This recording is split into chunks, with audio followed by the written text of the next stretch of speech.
soise des bourgeois, qu'avril bourgeonne ou que décembre gèle, ils sont fiers et contents. Ce pigeon est aimé 3 jours par sa pigeonne, ça lui suffit, il sait que l'amour n'a qu'un temps. Ce dindon a toujours béni sa destinée, et quand vient le moment de mourir, il faut voir cette jeune oie en pleurs. C'est là que je suis né, je meurs près de ma mère et j'ai fait mon devoir. Elle a fait son devoir, c'est-à-dire qu'elle n'eut de souhait impossible, elle n'eut aucun rêve de lune, aucun désir de jonque, l'emportant sans rameur sur un fleuve inconnu.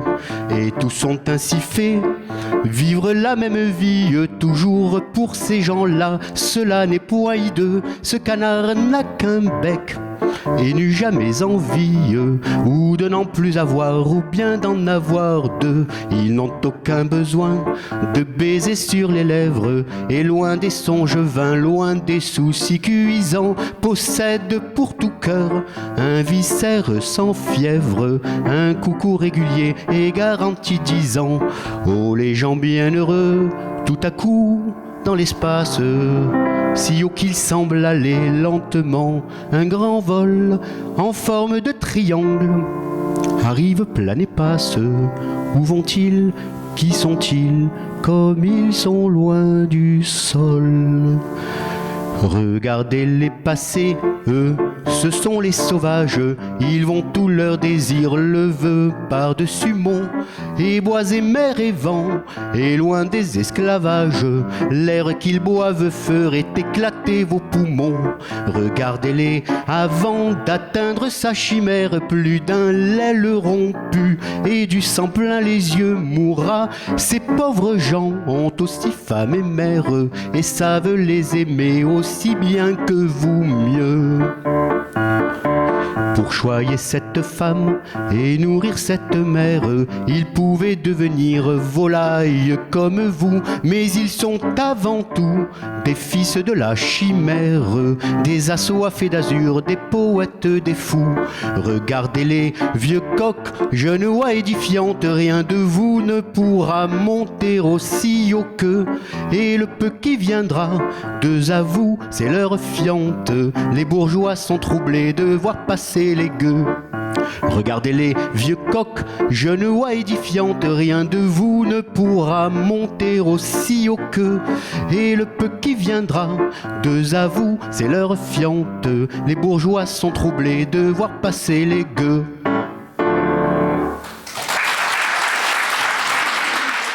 Cher public, chers amis, bonsoir. Soyez les bienvenus dans la poésie de Georges Brassens. Merci de votre présence.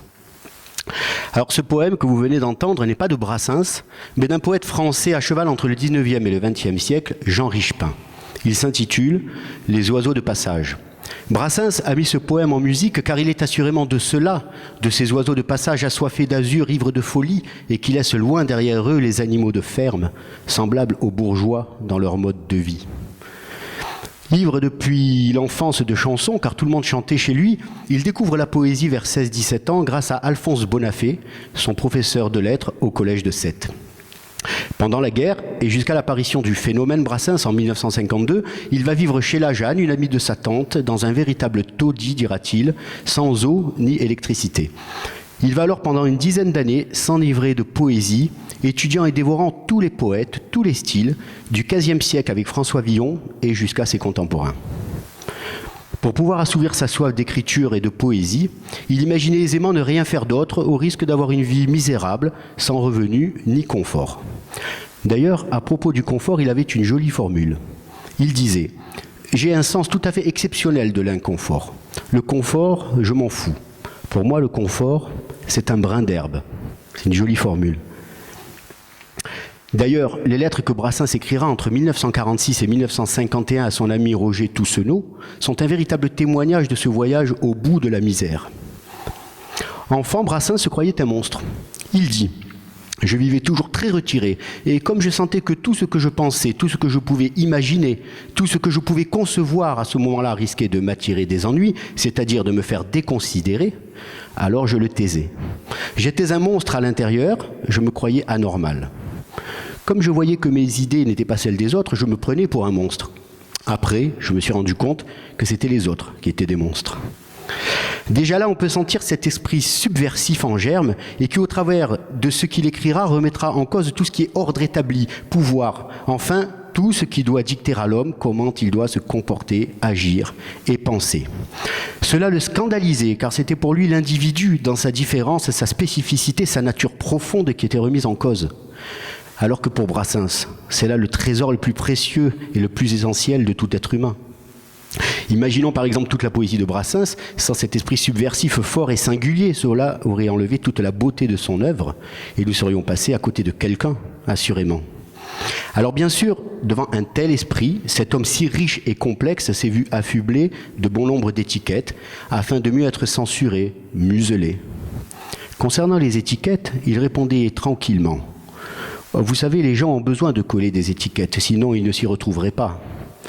Sauf que pour ma part, je trouve qu'elles sont souvent tenaces, et pour peu que l'on ne s'immerge pas dans l'œuvre du poète afin de le connaître de l'intérieur, elles peuvent être fallacieuses et faire de l'ombre à toute la beauté, l'humanisme et la philosophie de ces textes. Car si Brassens est certes écouté, il a besoin d'être avant tout compris. D'autant plus que notre bonhomme cultivait le doute, car la crainte des certitudes communément admises et de la pensée unique l'inclinait à cette prudence. Il refusait de s'en tenir à un seul aspect des choses, et lui-même ne se laissait pas enfermer dans ses propres schémas de pensée, et son agilité intellectuelle, associée à son ouverture d'esprit, le conduisait à repérer en lui des contradictions qu'il ne cherchait d'ailleurs pas à nier. Concernant les chansons, Brassens déclarait « On n'écrit pas une chanson pour être entendue. On l'écrit pour être réentendu. Une chanson ne doit pas plaire forcément au premier coup d'oreille. On ne doit pas entrer dans une chanson comme dans un moulin. Il ne faut pas que l'on découvre tout d'un seul coup. » Force est de constater que son répertoire nous y force, et pour ma part, je m'y suis arrêté et n'en suis plus reparti. Alors aujourd'hui, cher public, je vous propose de vous y arrêter avec moi, à la manière de Brassens lorsqu'il prenait sa guitare au coin du feu entouré de ses amis, afin peut-être d'aller plus loin que l'écoute agréable, en redonnant à ces chansons l'attention, l'éclat et la richesse qu'elles méritent, et peut-être aussi afin de décoller certaines étiquettes. Cela me tenait à cœur, car comme il le disait, Brassens respectait infiniment son public, et cela passait par la qualité et la hauteur de ce qu'il lui proposait. Alors, dans des temps où la qualité peut se perdre parfois, et où le public est plus pris en otage d'un système plutôt qu'en estime et respect, je voulais rendre l'appareil au bon maître, un hommage à la hauteur de son labeur. Oui, son labeur, puisqu'il déclarait que faire une chanson, c'était très fatigant, et qu'il allait à chaque fois à la limite de ce qu'il pouvait. D'ailleurs, il faut avoir à l'esprit que les idées poétiques qui lui venaient, il les cherchait, il les ruminait pendant des mois, voire des années, et qu'avant qu'une chanson ne soit terminée, il rédigeait des dizaines de brouillons, retouchant les mots, la façon de les agencer, jusqu'à noircir 2 à 3 cahiers d'écolier pour une chanson. Alors après les oiseaux de passage que je vous ai chantés, et qui révélait la nature profonde d'un poète en général, il est une chanson essentielle de Brassens et que j'ai choisi de mettre en parallèle, car elle parle de l'essence même d'un poète, à savoir son imaginaire et son inspiration. Elle s'intitule « Le Grand Pan ». Brassens déclara d'ailleurs « Ma plus grande aventure, je l'ai vécue dans ma tête » ou encore « La réalité, ça n'existe pas. Ce qui existe, c'est le rêve ». Le Grand Pan est l'une de ses plus grandes chansons. Elle est si importante qu'un livre entier lui a été consacré. C'est dire la substance que certains textes peuvent avoir. Si Brassens nous touche en plein cœur, c'est souvent par le symbole et l'image qu'il allie à un imaginaire foisonnant et à une prodigieuse culture. Marguerite ou myosotis, sol, chêne, chat, gorille, mansarde sont autant de symboles qui relient les unes aux autres les chansons de Brassens. Le Grand Pan, c'est la divinité de la nature et des bergers, et il est dans la chanson le symbole de l'imaginaire. Et ce dernier est en opposition avec cette bande de professeurs Nimbus qui regroupe tous les acteurs de la science moderne, rationnelle et positive et qui ont relégué les dieux de l'Antiquité et leur monde imaginaire aux poubelles de l'histoire. C'est bien là le thème de la chanson. Ce rationalisme scientifique qui, au fur et à mesure qu'il gagne du terrain en prouvant toute chose, supprime en même temps les dieux et leur monde. Triste condition sine qua non. Hélas, en faisant cela, Brassens nous montre que l'on a supprimé en même temps la poésie de notre réel et qui symbolisait à ses yeux la présence même du divin dans notre quotidien. Brassens semble nous dire « laissez-nous rêver que ça existe ». C'est le vieux débat entre les poètes et les scientifiques, rationalisme et imaginaire. Voici donc cette sublime chanson, l'une de ses plus pessimistes aussi. Voici le grand pan.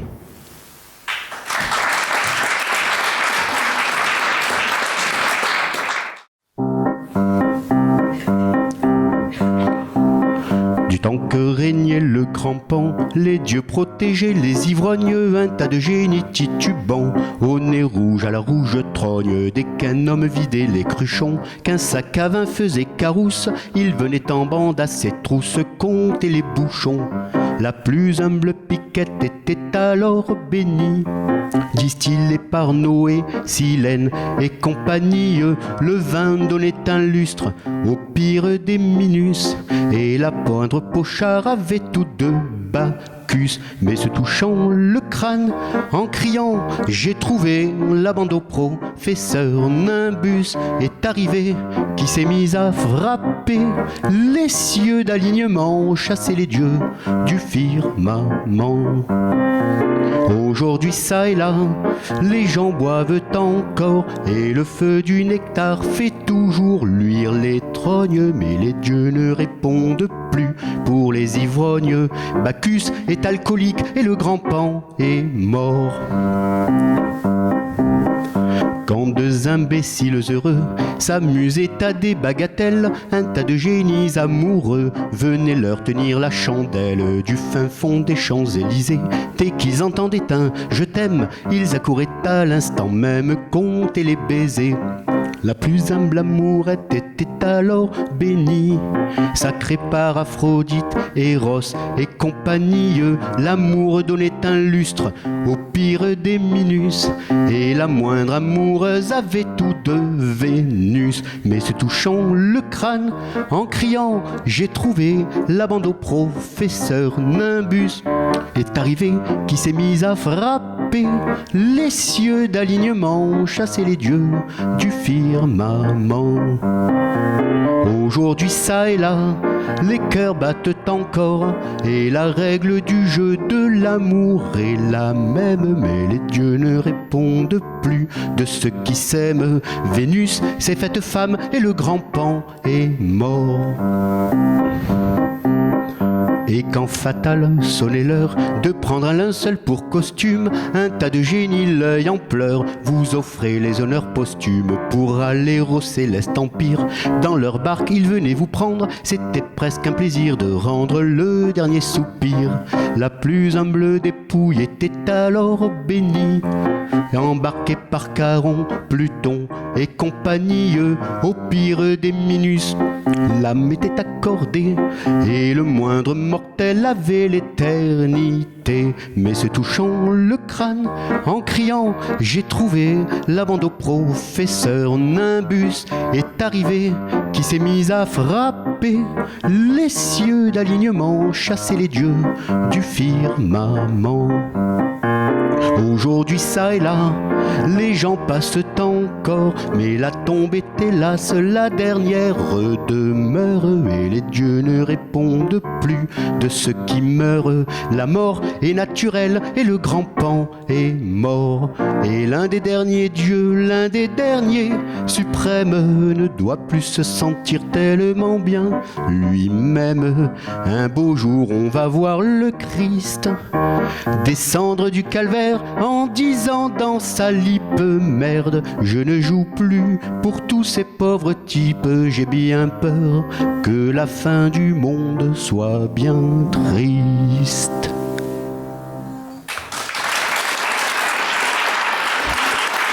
Merci. Dans ce poème, Brassens est déjà marqué par ces braves gens au-dessus de toute morale et qu'il fustigera bien souvent. Jacques Brel, lui, ça me fait penser les appeler les adipeux en sueur et les bouffeurs d'espoir qui vous montrent du nez. Beau sens de la formule quand même que ces poètes. Voici donc la marche nuptiale.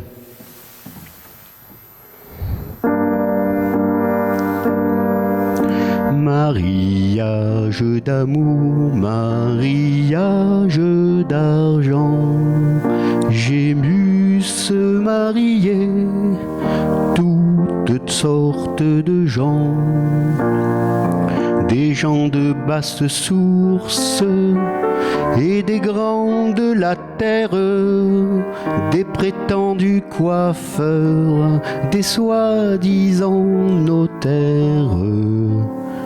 Quand même je vivrai jusqu'à la fin des temps, je garderai toujours le souvenir content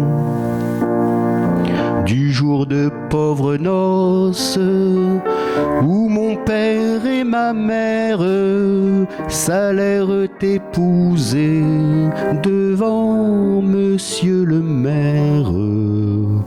C'est dans un char à bœuf, s'il faut parler bien franc, tiré par les amis, poussé par les parents,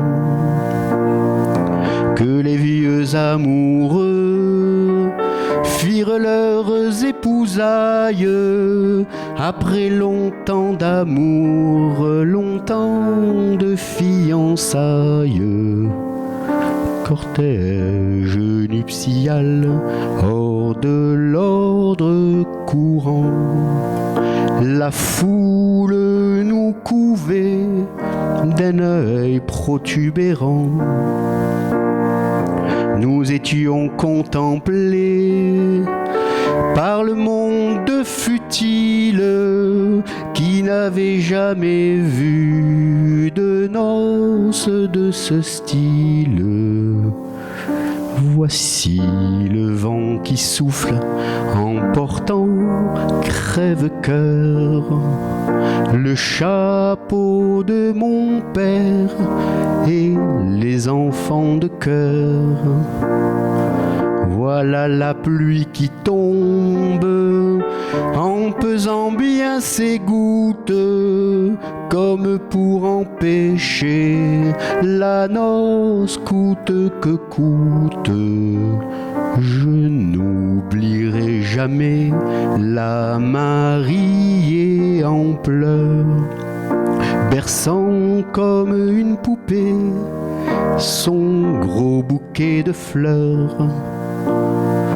Moi pour la consoler, moi de toute ma morgue, sur mon harmonica, jouant les grandes orgues, tous les garçons d'honneur montrant le poing au nu, criés par Jupiter, la noce continue. Par les hommes décriés, par les dieux contrariés, la noce continue et vive la mariée.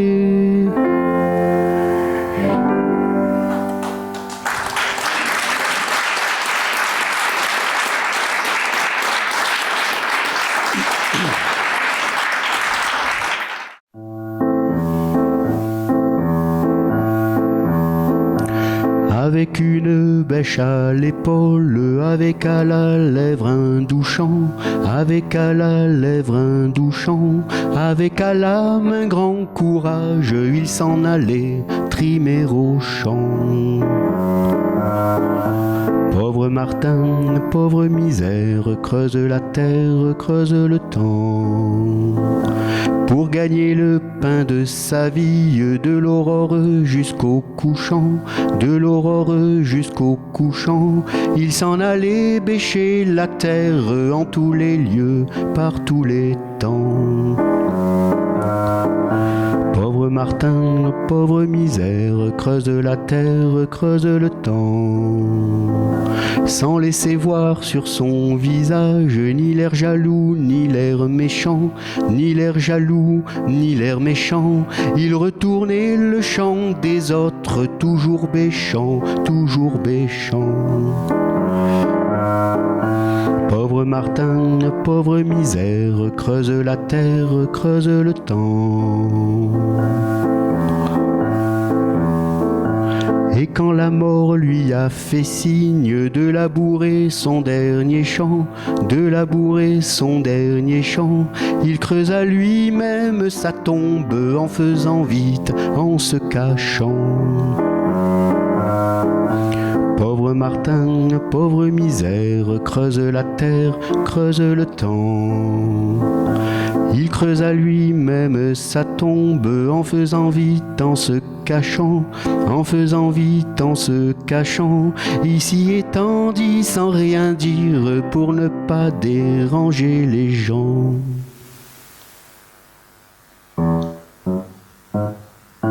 Pauvre Martin, pauvre misère, dors sous la terre, dors sous le temps.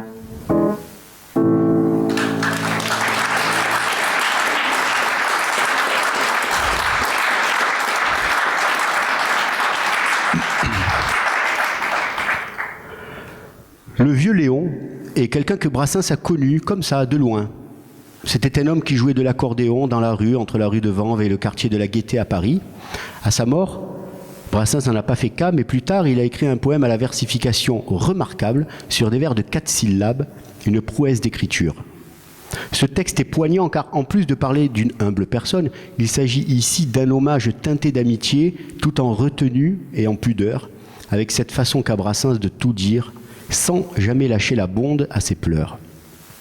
La musique, elle, nous emporte ailleurs, puisqu'il s'agit d'une java, style musical qui s'est développé dans les milieux très populaires en réaction contre le formalisme de la valse.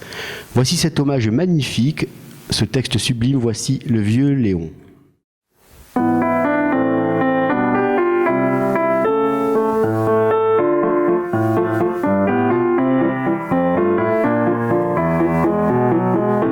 Il y a tout à l'heure 15 ans de malheur, mon vieux Léon, que tu es parti au paradis de l'accordéon.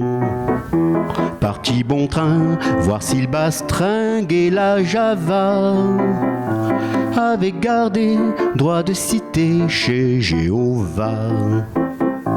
15 ans bientôt, que musique au dos, tu t'en allais mener le bal à l'amicale des feux follets.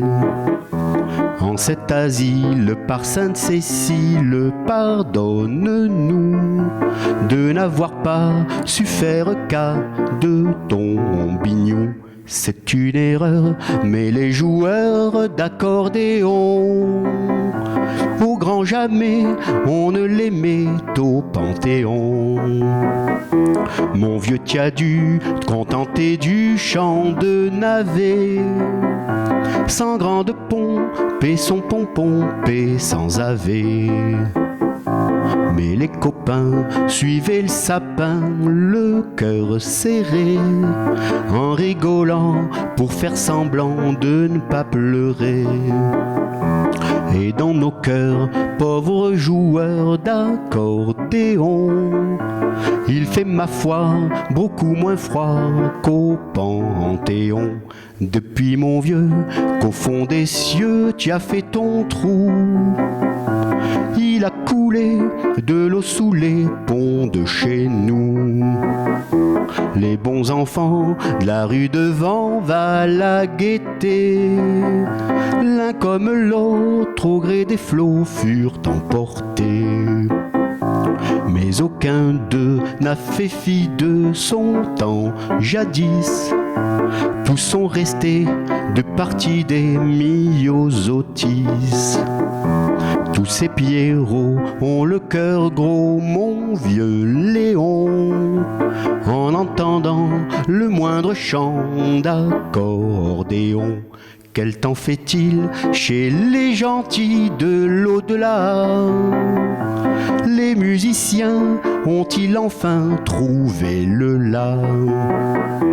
Et le petit bleu, est-ce que ça ne le rend pas meilleur d'être servi au sein des vignes du Seigneur? Si de temps en temps une dame d'antan se laisse embrasser, sûrement papa que tu regrettes pas d'être passé. Et si le bon Dieu aime tant soit peu l'accordéon, au firmament, tu te plais sûrement, mon vieux Léon.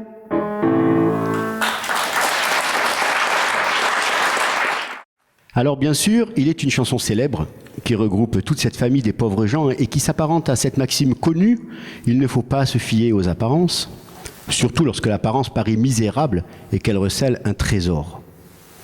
Cette chanson, c'est bien sûr Les sabots d'Hélène. Les sabots d'Hélène étaient tout crottés, les trois capitaines l'auraient appelée vilaine, et la pauvre Hélène était comme une âme en peine. Ne cherche plus longtemps de fontaine, toi qui as besoin d'eau.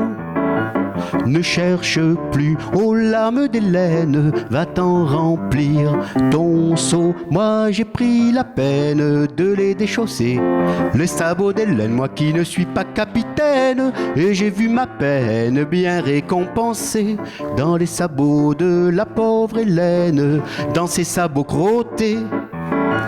Moi j'ai trouvé les pieds d'une reine et je les ai gardés. Son jupon de laine était tout mité, les trois capitaines l'auraient appelée vilaine, et la pauvre Hélène était comme une âme en peine. Ne cherche plus longtemps de fontaine, toi qui as besoin d'eau.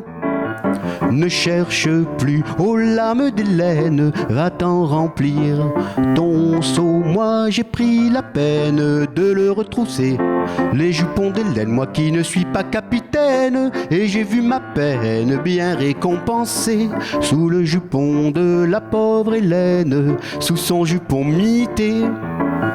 Moi j'ai trouvé des jambes de reine et je les ai gardées, et le cœur d'Hélène ne savait pas chanter, les trois capitaines l'auraient appelée vilaine, et la pauvre Hélène était comme une âme en peine. Ne cherche plus longtemps de fontaine, toi qui as besoin d'eau. Ne cherche plus aux larmes d'Hélène, va t'en remplir ton seau. Moi j'ai pris la peine de m'y arrêter dans le cœur d'Hélène, moi qui ne suis pas capitaine, et j'ai vu ma peine bien récompensée, et dans le cœur de la pauvre Hélène qui avait jamais chanté. Moi j'ai trouvé l'amour d'une reine et moi je l'ai gardé. Merci.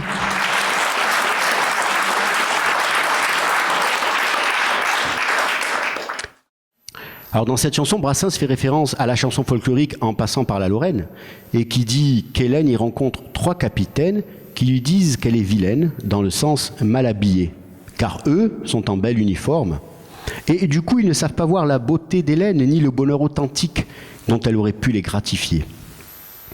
Authentique. Alors là, pour Brassens, le mot est lâché. Chez Brassens, ce mot est couplé avec sentiment. Le bonheur authentique est celui des sentiments vrais et profonds. Le reste n'a pas d'importance. Une chanson vient illustrer cela, c'est Histoire de faussaire. C'est une chanson géniale, car pour illustrer son propos, Brassens a l'idée poétique de la situer dans un univers tout en toc, en décor de carton-pâte, sur fond d'amour vécu. Afin de mieux nous faire saisir le contraste entre le superflu et ce qui compte vraiment. Une façon de nous dire que rien de ce qui nous entoure, des choses matérielles, n'a de sens, et qu'il n'existe que les sentiments qui sont seuls vrais. Écoutez ce texte génial, voici Histoire de faussaire.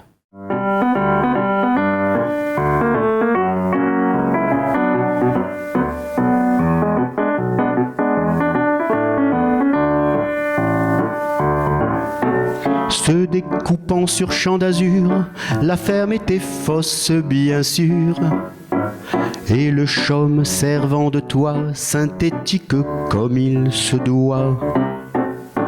Au bout d'une allée de faux buis, on apercevait un faux puits, du fond duquel la vérité n'avait jamais dû remonter. Et la maîtresse de séant, dans un habit, ma foi, séant, de fermière de comédie, à ma rencontre descendit. Et mon petit bouquet soudain parut terne dans ce jardin, près des massifs de fausses fleurs offrant les plus vives couleurs. Ayant foulé le faux gazon, je la suivis dans la maison, où brillait sans se consumer un genre de feu sans fumée. Face au faux buffet Henri II, aligné sur les rayons d'œufs, la bibliothèque en faux bois, faux bouquins achetés au poids. Faux aubusson, fausses armures, faux tableaux de maîtres au mur, fausses perles et faux bijoux, faux grains de beauté sur les joues. Faux ongles au bout des menottes, piano jouant des fausses notes, avec des touches nœuds devant, pâleur ivoire aux éléphants. Aux lueurs des fausses chandelles, enlevant ses fausses dentelles, elle a dit, mais ce n'était pas sûr, tu es mon premier faux pas. Fausse vierge, fausse pudeur, fausse fièvre, simulateur, ces anges artificiels venus d'un faux septième ciel. La seule chose un peu sincère dans cette histoire de faussaire, et contre laquelle il ne faut peut-être pas s'inscrire en faux, c'est mon penchant pour elle et mon gros point du côté du poumon. Quand amoureuse, elle tomba d'un vrai marquis de Carabas. En l'occurrence, Cupidon se conduisit en faux jeton, en véritable faux témoin, et Vénus aussi, néanmoins. Ce serait sans doute mentir, par omission de ne pas dire que je leur dois quand même une heure authentique de vrai bonheur.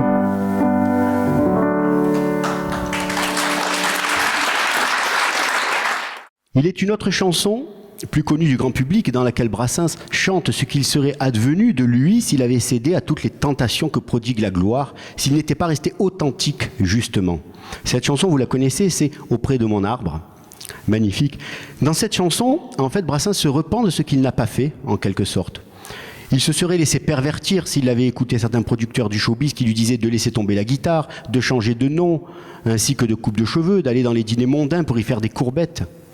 Et comme il n'a jamais cédé, on l'a affublé là encore d'une étiquette, celle d'avoir un caractère d'ours. Ce à quoi il répondait, c'est absolument faux. Tous les gens, tous les amis qui m'ont approché le savent. Je crois que je suis le meilleur caractère de la chanson. En tout cas, il répond magnifiquement dans cette chanson, Auprès de mon arbre, avec une verve et un style assez formidable. Écoutez bien le choix des mots et des expressions, c'est coloré, c'est brut, c'est étonnant.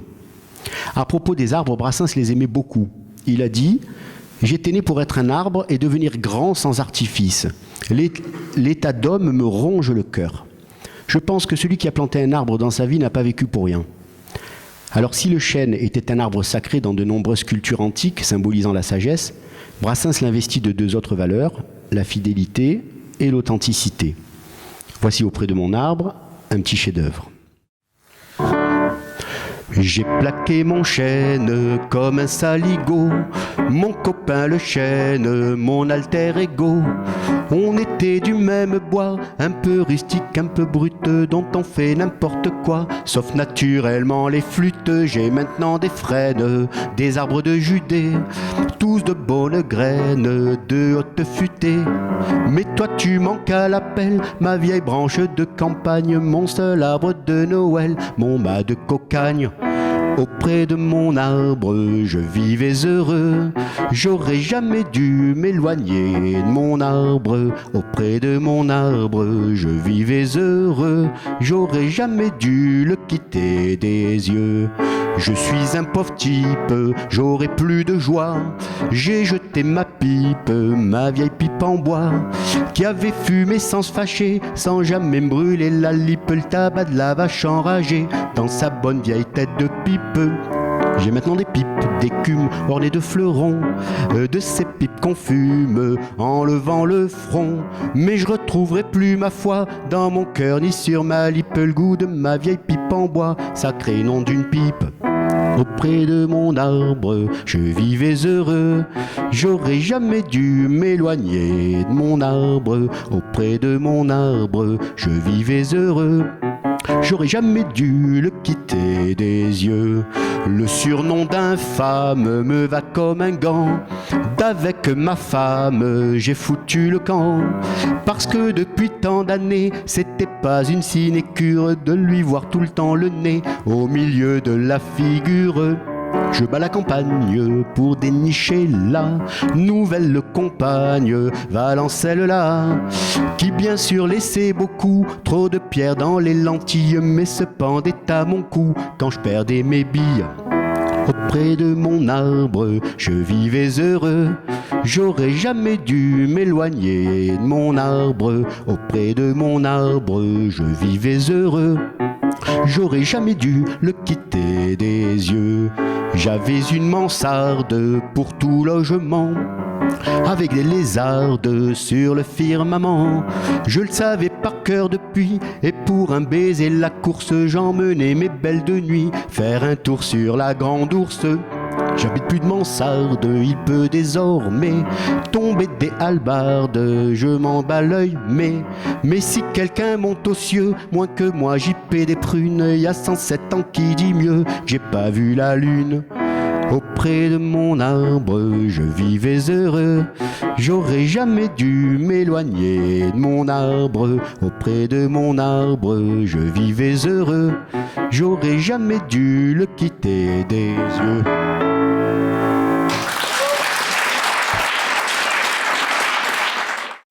Et les globetrotteurs et les explorateurs, coureurs de forêts vierges, regardaient étonnés ce bonhomme enchaîné à sa tige d'asperges. Bonhomme, sais-tu pas qu'il existe là-bas des forêts luxuriantes, des forêts de Bondy, des forêts de Gastigne et de Brocéliande? Et l'homme répondit, je le sais bien, pardi, mais le diable m'emporte si je m'en vais chercher au diable ce que j'ai juste devant ma porte. Je n'ai vu qu'un seul arbre, un seul, mais je l'ai vu. Et je connais par cœur sa ramure touffue, et ce tout petit bout de branche me suffit. Pour connaître une feuille, il faut toute une vie.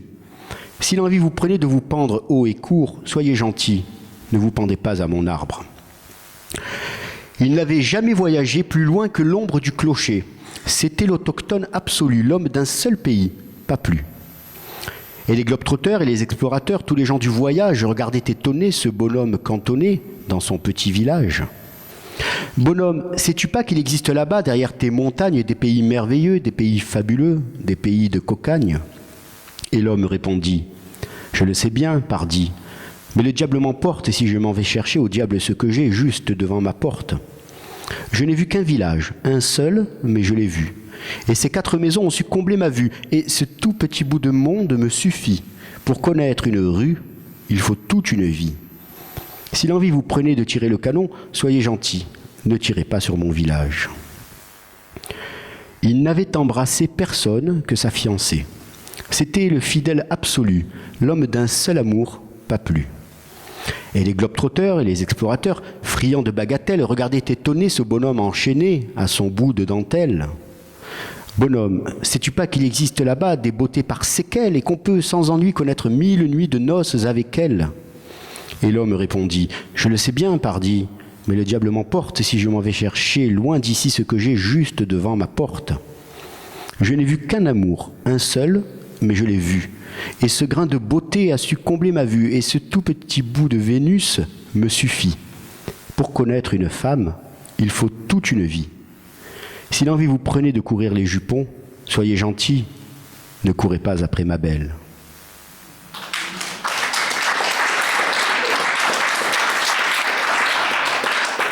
Ce poème, le fidèle absolu, Brassens n'en a rien fait. Il fait partie de bon nombre de choses orphelines qu'il a laissées. Et en le lisant, cela me fait penser que finalement, ce qui compte, ça n'est pas de voyager loin, mais de voyager profond. Et d'ailleurs, quoi de mieux que l'amour pour voyager profond? Et avec Brassens, il y a de quoi faire, car avec lui, l'amour est tour à tour coloré, ludique, drôle, grotesque, inconvenant, mais aussi profond, sincère, émouvant, absolu. Alors là aussi, les étiquettes vont bon train, misogyne, macho, etc. Bref, que des inepties au vu de ce qu'il a écrit. Car ce qu'il faut comprendre surtout, c'est que tout ce qu'a écrit Brassens sur ce sujet existe bel et bien dans le microcosme humain. Les amours adultères ou tragicomiques existent, et Brassens ne voit pas au nom de quelle morale ou règle de bienséance il ne pourrait pas s'emparer de ces sujets-là. Surtout que ces sujets sont une véritable manne pour sa prodigieuse imagination et son humour décapant. Et pour lui, un bon mot, une blague, ça prédomine sur tout le reste. Car comme il le disait modestement d'ailleurs, ce ne sont que des chansons. Et ce qu'il recherchait avant tout, c'était de pouvoir faire rire, s'émouvoir et réagir son public. D'ailleurs, lorsqu'il sortait un bon mot, la gentillesse de son regard et son sourire lorsqu'on les croisait ne pouvaient que nous faire comprendre qu'il s'agissait d'un homme d'une profonde bonté. Si Jacques Brel pleure dans Ne me quitte pas, libre à lui, Brassens, lui, même s'il souffre, préférera dire « putain de toi ». Question de nature. Et pour cela, le voilà affublé de misogynie. Ce qui est ridicule. Car ce qu'il faut comprendre, c'est que les chansons de Brassens se situent dans un petit théâtre dans lequel lui-même vit. Et il est comme Courteline, il met en scène tous les travers de la nature humaine sous forme de petites pièces pittoresques drôlatiques. Et s'il peut juste nous émouvoir, nous faire sourire, alors c'est qu'il a réussi à toucher en nous cette part de bonté, cette forme de bienveillance et de compassion vis-à-vis des autres. C'est son seul but. En fait, à la morale, Brassens oppose une sorte de compassion pour ceux qui n'ont pas le beau rôle, en les mettant en scène souvent d'une façon drôle, et réussit ainsi à nous les présenter avec respect et humanité. Celle-là même, par exemple, que l'on peut trouver dans La complainte des filles de joie.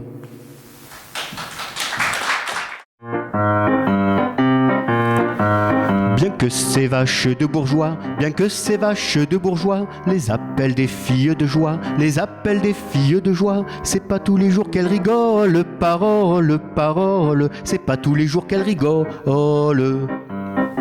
Car même avec des pieds de grue, car même avec des pieds de grue, faire les 100 pas le long des rues, faire les 100 pas le long des rues, c'est fatigant pour les guiboles, parole, parole, c'est fatigant pour les guiboles. Non seulement elles ont des corps, non seulement elles ont des corps, des œils de perdrix, mais encore, des œils de perdrix, mais encore, c'est fou ce qu'elles usent de grôle, parole, parole, c'est fou ce qu'elles usent de grôle. Il y a des clients, il y a des salauds, il y a des clients, il y a des salauds qui se trempent jamais dans l'eau, qui se trempent jamais dans l'eau. Faut pourtant qu'elle les cajole, parole, parole, faut pourtant qu'elle les cajole. Qu'elle leur fasse la courte échelle, qu'elle leur fasse la courte échelle pour monter au 7e ciel, pour monter au 7e ciel. Les sous croyez pas qu'elle les vole, parole, parole, les sous croyez pas qu'elle les vole. Elles sont méprisées du public, elles sont méprisées du public, elles sont bousculées par les flics, elles sont bousculées par les flics et menacées de la vérole, parole, parole, et menacées de la vérole. Bien que toute la vie elle fasse l'amour, bien que toute la vie elle fasse l'amour, qu'elle se marie 20 fois par jour, qu'elle se marie 20 fois par jour, la noce n'est jamais pour leur fiole, parole, parole, la noce n'est jamais pour leur fiole. Fils de Pécor et de Minus, fils de Pécor et de Minus, ris pas de la pauvre Vénus, ris pas de la pauvre Vénus, la pauvre vieille casserole, parole, parole, la pauvre vieille casserole. Il s'en fallait de peu mon cher, il s'en fallait de peu mon cher, que cette putain ne fût ta mère, que cette putain ne fût ta mère, cette putain dont tu rigoles, parole, parole, cette putain dont tu rigoles. Merci.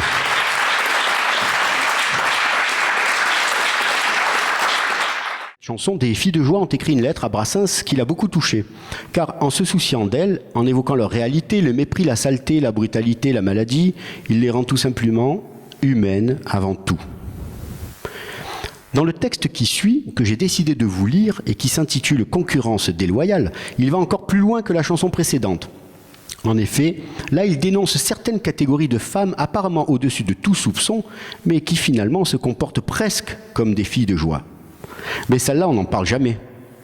Chacune avec humour en prend pour son grade, car ce qui intéresse Brassens, c'est de révéler le monde tel qu'il est vraiment, plein de faux semblants, d'impostures, et surtout sans manichéisme aucun.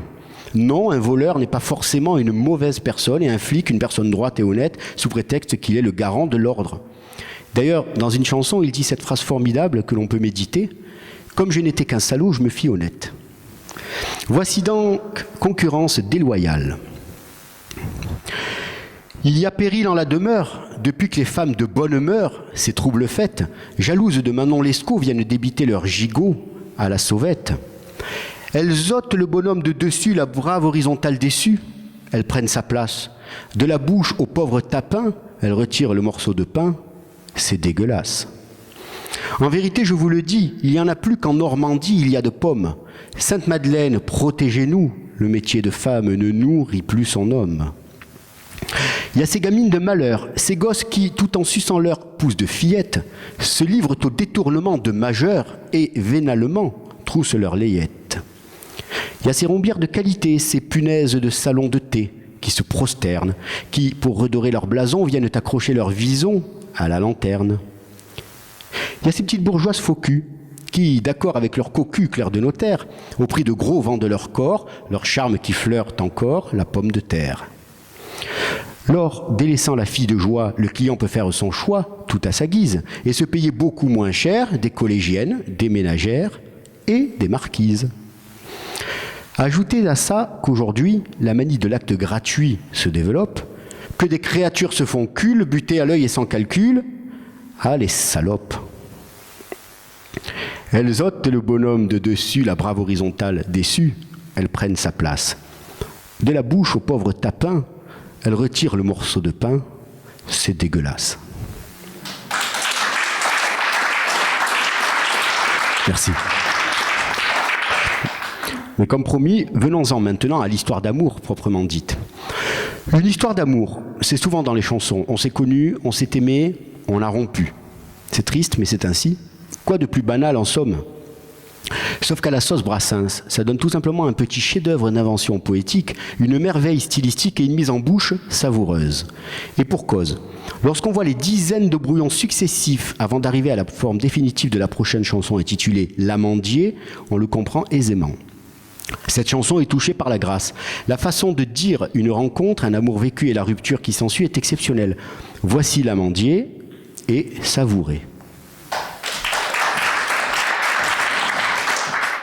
Dans les chansons d'amour de Brassens, il est un poème qui est un hymne subtil à l'amour, délicatement et délicieusement frivole, une histoire pleine de suavité érotique, une histoire de première fois, avec en fond le symbole de l'eau pour suggérer la virginité. Ce poème, c'est Dans l'eau de la Clairefontaine, que beaucoup connaissent.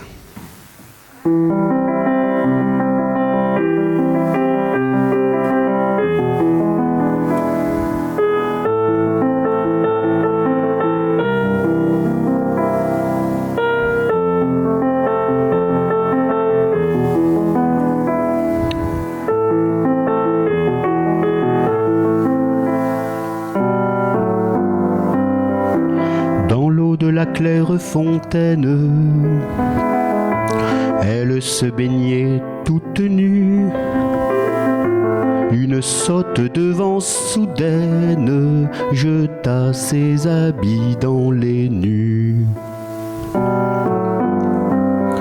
En détresse, elle me fit signe pour la vêtir d'aller chercher des monceaux de feuilles de vigne, fleurs de lys ou fleurs d'oranger. Avec des pétales de rose, un bout de corsage lui fit. La belle n'était pas bien grosse, une seule rose a suffi. Avec le pampre de la vigne, un bout de cotillon lui fit. Mais la belle était si petite qu'une seule feuille a suffi.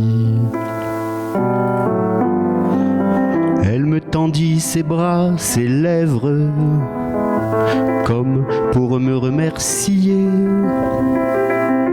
Je l'ai prise avec tant de fièvre qu'elle fut toute déshabillée.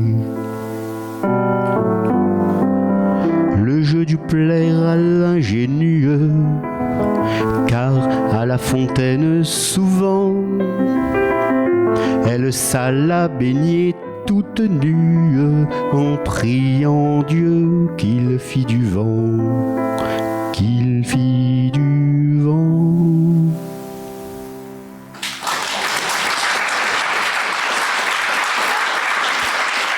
Merci. À noter quand même que ce qu'il y a de magnifique dans cette chanson, c'est la beauté du geste, la complaisance et le plaisir du poète à vêtir l'innocente jeune femme pour mieux la dévêtir ensuite. C'est quand même superbe. Changement de propos. La prochaine chanson est un amour, un coup de foudre pour une femme déjà prise et mariée, hélas, un amour adultère. Évidemment, Brassens, loin des conventions habituelles, ne nous contera pas cette histoire sur fond de beau soleil et de bel azur, mais sur fond d'orage. Esprit subversif oblige. Voici donc l'orage. Parlez-moi de la pluie et non pas du beau temps. Le beau temps me dégoûte et me fait grincer les dents. Le bel azur me met en rage, car le plus grand amour qui me fut donné sur terre, je le dois au mauvais temps, je le dois à Jupiter. Il me tomba d'un ciel d'orage. Par un soir de novembre, à cheval sur les toits, un vrai tonnerre de Brest avec des cris de putois. Allumer ses feux d'artifice, bondissant de sa couche, en costume de nuit, ma voisine affolée vint cogner à mon nuit, en réclamant mes bons offices. Je suis seul et j'ai peur, ouvrez-moi par pitié, mon époux vient de partir faire son dur métier. Pauvre malheureux mercenaire, contraint de coucher dehors quand il fait mauvais temps, pour la bonne raison qu'il est représentant d'une maison de paratonnerre. En bénissant le nom de Benjamin Franklin, je l'ai mis en lieu sûr entre mes bras câlins. Et puis l'amour a fait le reste, toi qui sèmes des paratonnerres à foison, que n'en as-tu planté sur ta propre maison? Erreur on ne peut plus funeste. Quand Jupiter alla se faire entendre ailleurs, la belle ayant enfin conjuré sa frayeur et recouvré tout son courage, rentra dans ses foyers faire sécher son mari, en me donnant rendez-vous les jours d'intempéries. Rendez-vous au prochain orage. À partir de ce jour, je n'ai plus baissé les yeux, j'ai consacré mon temps à contempler les cieux, à regarder passer les nues, à guetter les stratus, à lorgner les nimbus, à faire les yeux doux au moindre cumulus. Mais elle n'est pas revenue. Noble de Marie, son bonhomme de Marie avait tant fait d'affaires, tant vendu ce soir-là de petits bouts de fer, qu'il était devenu millionnaire et l'avait emmené vers des cieux toujours bleus, des pays imbéciles où jamais il ne pleut, où l'on ne sait rien du tonnerre. Dieu fasse que ma complainte aille tambour battant, lui parler de la pluie, lui parler du gros temps, auquel on a tenu tête ensemble, lui compter qu'un certain coup de foudre assassin dans le mille de mon cœur a laissé le dessin d'une petite fleur qui lui ressemble.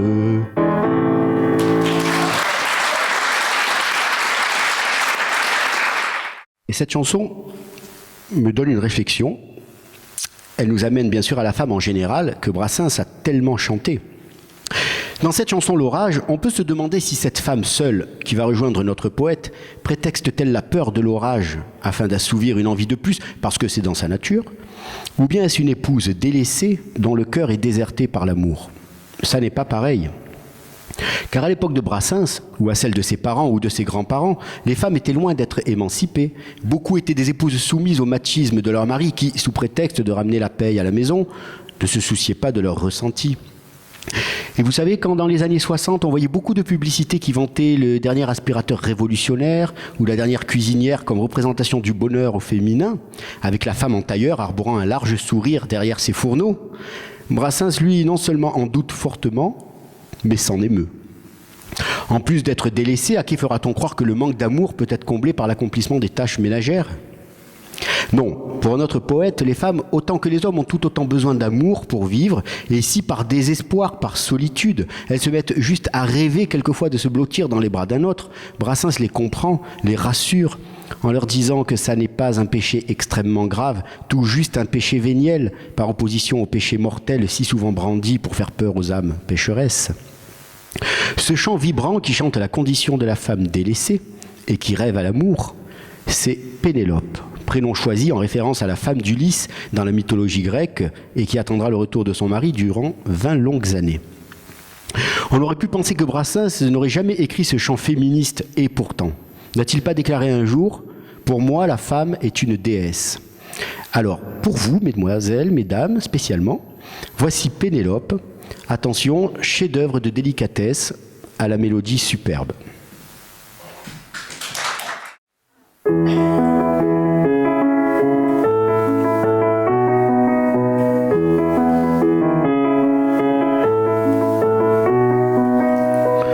Toi l'épouse modèle, le grillon du foyer, toi qui n'as point d'accroc dans ta robe de mariée, toi l'intraitable Pénélope,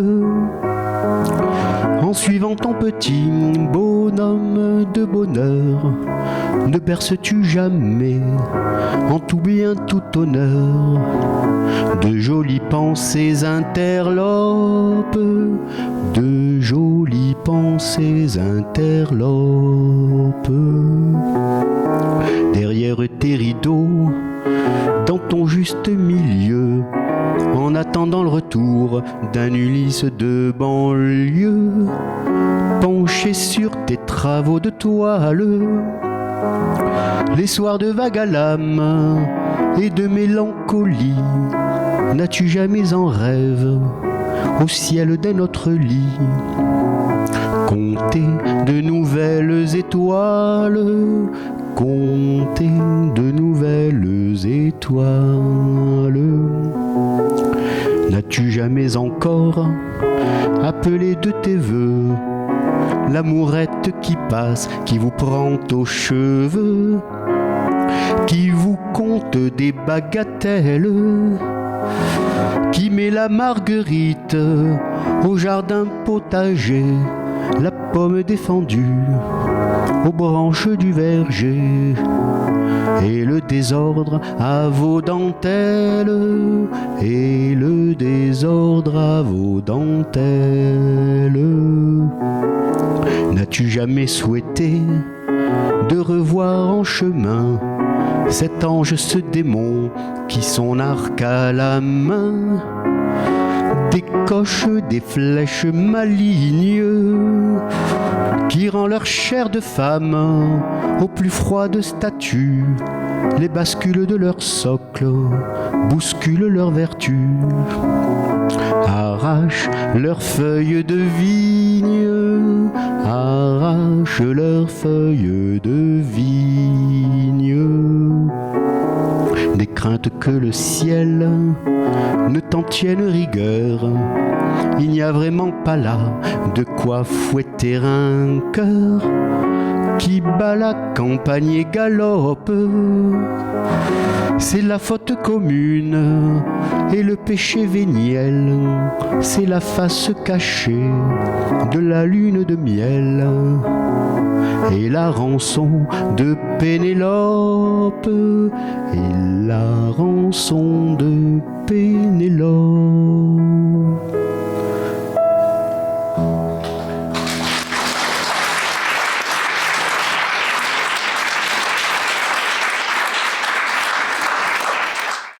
Brassens savait qu'en vivant en permanence dans son petit théâtre et dans ses chimères, en cherchant l'idée poétique qui fera mouche en relation avec ses pensées et ses réflexions profondes, il n'était pas fait pour ce quotidien de l'amour, c'est-à-dire vivre en permanence avec la femme de sa vie qu'il surnommait Püppchen et qui signifie petite poupée en allemand. Amoureux toute leur vie durant 30 ans, ils décidèrent de vivre séparément. Il lui dédiera d'ailleurs l'un de ses textes les plus beaux et les plus poétiques, La non-demande en mariage. Brassens, qui aime profondément cette femme, ne peut pas lui faire sa demande en mariage. Alors, avec son esprit subversif pour lui déclarer sa flamme, il décide de lui faire sa non-demande en mariage. Une manière de lui dire qu'il l'aime, mais à sa façon. Ici, dans ce texte, écoutez bien, il y a tout un champ lexical se rapportant aux tâches quotidiennes que la femme fait, et plus particulièrement à la cuisine, et qui, dans chaque strophe, sera en opposition systématique avec les symboles de l'amour. Car en effet, ce quotidien-là n'est pas forcément le meilleur écrin pour les sentiments, et il est même à l'opposé de l'amour idéaliste tel que le poète le rêve, et que l'on a au fond de nous. Voici la non-demande en mariage, un sommet de l'œuvre de Brassens.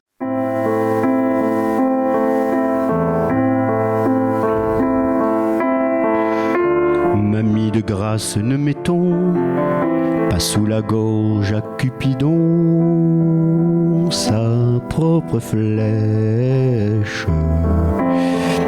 Tant d'amoureux l'ont essayé, qui de leur bonheur ont payé ce sacrilège. J'ai l'honneur de ne pas te demander ta main. Ne gravons pas nos noms au bas d'un parchemin.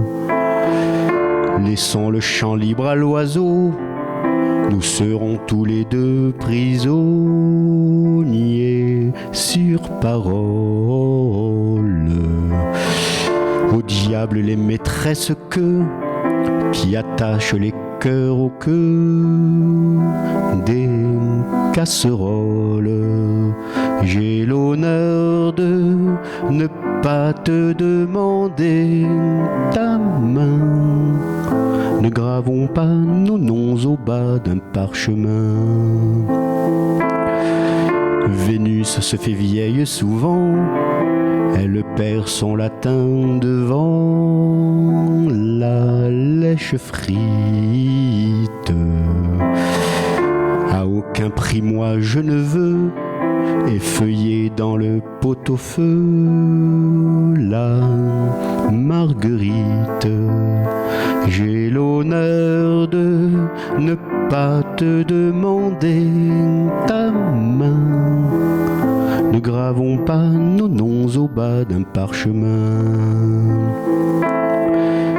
On leur ôte bien des attraits en dévoilant trop les secrets de Mélusine.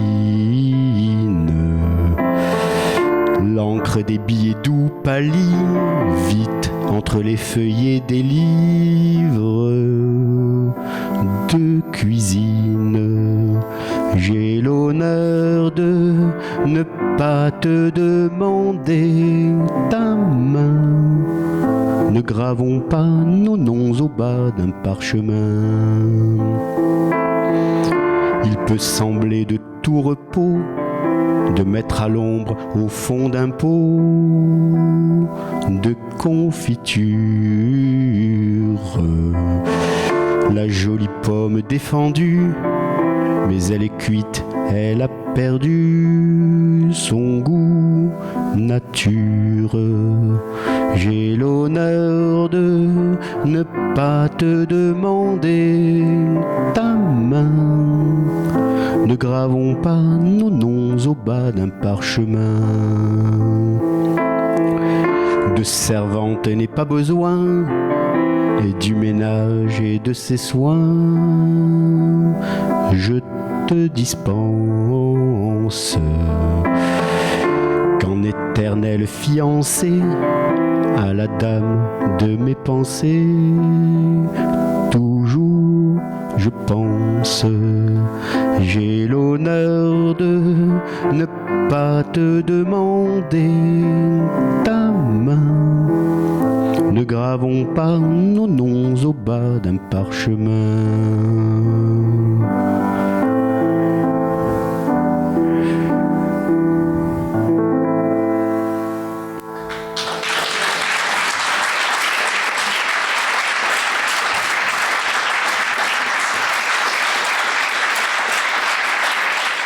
Alors, si Brassens célèbre le sexe féminin dans toute sa splendeur et sa dignité, il le célèbre aussi au sens propre, le sexe féminin. Ce sera la chanson Le Blason qui lui a demandé des mois de travail acharné car il n'arrivait pas à la terminer, la remettant sans cesse sur l'écritoire. Mais en faisant des recherches, on s'aperçoit que la première mouture de ce texte s'intitulait « Révérence parlée ». C'est ce texte que j'ai décidé de vous dire, mais j'ai gardé les 2 dernières strophes de la chanson Le Blason, beaucoup plus belles. Brassens a raison de retoucher sans cesse ses poèmes. Voici donc ce bijou de la littérature érotique, voici Révérence parlée. Ma muse est sans conteste une franche poissarde, qui n'a pas peur des mots et l'a déjà prouvé, qui enfourche son Pégase à la hussarde, qui plutôt 2 fois qu'une appelle un chat. N'ai-je pas dit putain, n'ai-je pas dit vérole, n'ai-je pas dit bordel, merde, que sais-je encore? Dans cette course folle aux triviales paroles, n'ai-je pas dès longtemps établi le record? D'un séant féminin, n'ai-je pas dit en face, et entroussé sa robe en un geste incongru, tu n'es que de la fesse et que grand bien nous fasse? Oui ou non, calipige, ai-je chanté ton cul?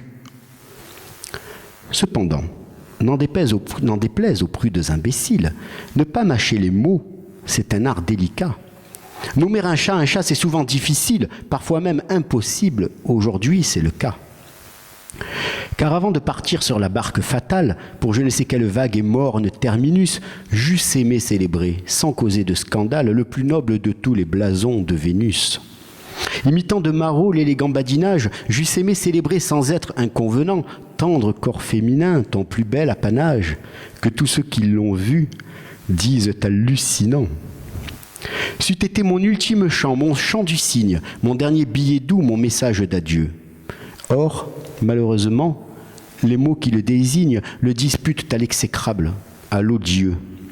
Rien que des chapelets de termes argotiques bons pour la poissonnière et pour le turlupin, ou, plus fâcheuse encore et plus inesthétique, la terminologie froide des carabins. C'est la grande pitié de la langue française, c'est son talon d'Achille et c'est son déshonneur de n'offrir aucun mot poétique princesse à cet incomparable instrument de bonheur. Mais le pire de tous est un petit vocable de 3 lettres, pas plus, familier, coutumier. Il est inexplicable, il est irrévocable. Honte à celui-là qui l'employa le premier. Honte à celui-là qui, par dépit, par gageure, dota du même nom dans son jargon fumeux, qui, vous savez, madame, est la cinglante injure. Celui-là, c'est probable, en était un fameux. Misogyne à coup sûr, pédéraste, sans doute au charme du beau sexe absolument rétif, était ce bougre qui, toute honte but, toute, fit ce rapprochement, d'ailleurs intempestif. La malpeste soit de cette homonymie. C'est injuste, madame, et c'est désobligeant que le plus beau fleuron de votre anatomie porte le même nom qu'une foule de gens. Au jardin de mon père, on te nomme Glycine, on te nomme Pervenche, on te nomme Dahlia, on te nomme Azalée, Liseron, Capucine, on te nomme Muguet, Bouton d'or, Camélia. Alors que tant de fleurs ont des noms poétiques, des noms si bienvenus, à bon droit je me plains que cette fine fleur, cette fleur érotique, la fleur par excellence, en est de si vilain. Si vous pérégrinez à travers ce royaume, vous trouverez des pays qu'on appelle Orléans, Beaugency, Notre-Dame de Cléry, Vendôme, des séquelles de noms tout à fait bienséants. Alors que tant de lieux ont des noms poétiques, des noms si bienvenus, à bon droit je me plains que ce havre de grâce, ce séjour érotique, ce pays de cocagne, en est de si vilain. Chez les diamantaires, on te nomme topaze, on te nomme turquoise, on te nomme rubis, on te nomme améthyste, aiguemarine, opale, on te nomme saphir ou lapis-lazuli. Alors que tant de pierres ont des noms poétiques, des noms si bienvenus, à bon droit je me plains que ce bijou précieux, ce trésor érotique, la perle parangon, en est de si vilain. Restons-en là, princesse, s'il s'avère impossible de désigner d'un nom tout à fait opportun cette pure merveille. Elle est inexpressible, et je perdrai le mien en lui en cherchant un. Elle est inexpressible, hélas, et c'est dommage, mais je nourris l'espoir d'être un peu pardonné en rappelant ici que pour lui rendre hommage, il est d'autres moyens et que je les connais.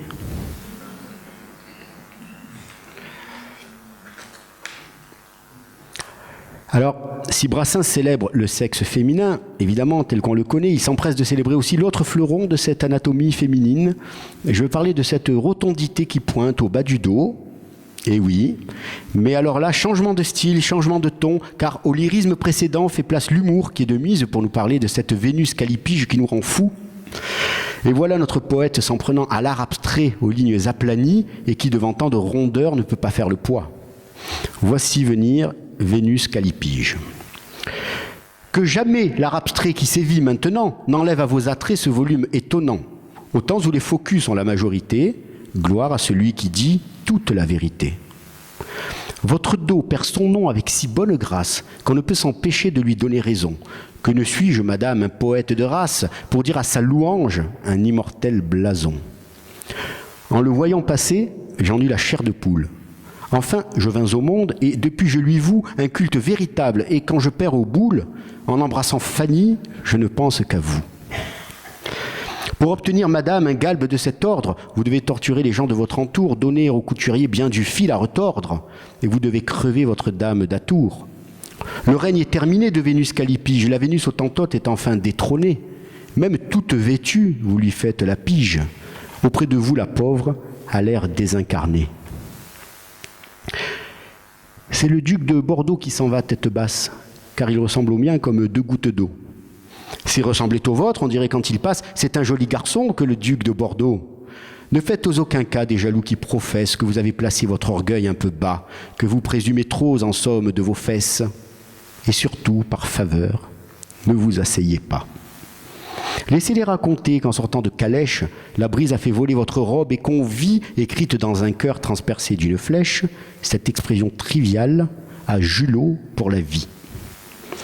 Laissez-les dire encore qu'à la cour d'Angleterre, faisant la révérence aux souverains anglois, vous êtes patatras tombés assis à terre. La loi de la pesanteur est dure, mais c'est la loi. Nul ne peut aujourd'hui trépasser sans voir Naples. À l'assaut des chefs-d'œuvre, ils veulent tous courir. Mes ambitions à moi sont bien plus raisonnables, voir votre académie, madame, et puis mourir. Que jamais l'art abstrait qui sévit maintenant n'enlève à vos attraits ce volume étonnant. Au temps où les focus sont la majorité, gloire à celui qui dit toute la vérité.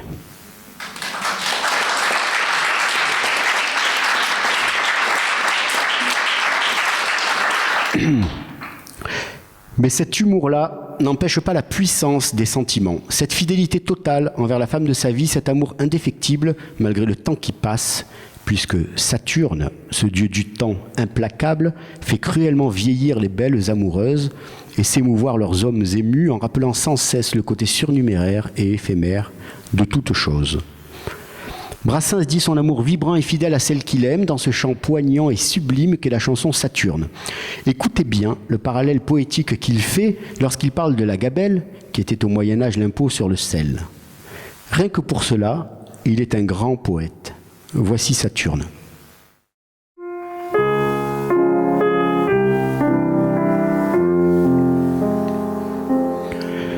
Il est morne, il est taciturne, il préside aux choses du temps. Il porte un joli nom, Saturne, mais c'est un dieu fort inquiétant. Il porte un joli nom, Saturne, mais c'est un dieu fort inquiétant.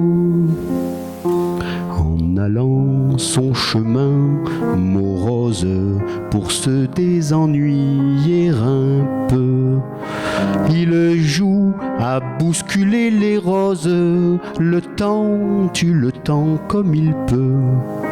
Il joue à bousculer les roses, le temps tue le temps comme il peut. Cette saison, c'est toi, ma belle, qui as fait les frais de son jeu. Toi qui as payé la gabelle, un grain de sel dans tes cheveux. Toi qui as payé la gabelle, un grain de sel dans tes cheveux. C'est pas vilain, les fleurs d'automne et tous les poètes l'ont dit. Je te regarde et je te donne mon billet qu'ils n'ont pas menti.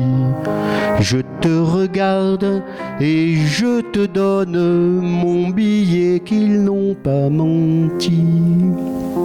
Viens encore, viens, ma favorite, descendons ensemble au jardin. Viens effeuiller la marguerite de l'été de la Saint-Martin. Viens effeuiller la marguerite de l'été de la Saint-Martin. Je sais par cœur toutes tes grâces, et pour me les faire oublier, il faudra que Saturne en fasse des tours d'horloge de sablier, et la petite pisseuse d'en face peut bien aller se rhabiller. Je sais par cœur toutes tes grâces, et pour me les faire oublier, il faudra que Saturne en fasse des tours d'horloge de sablier, et la petite pisseuse d'en face peut bien aller se rhabiller.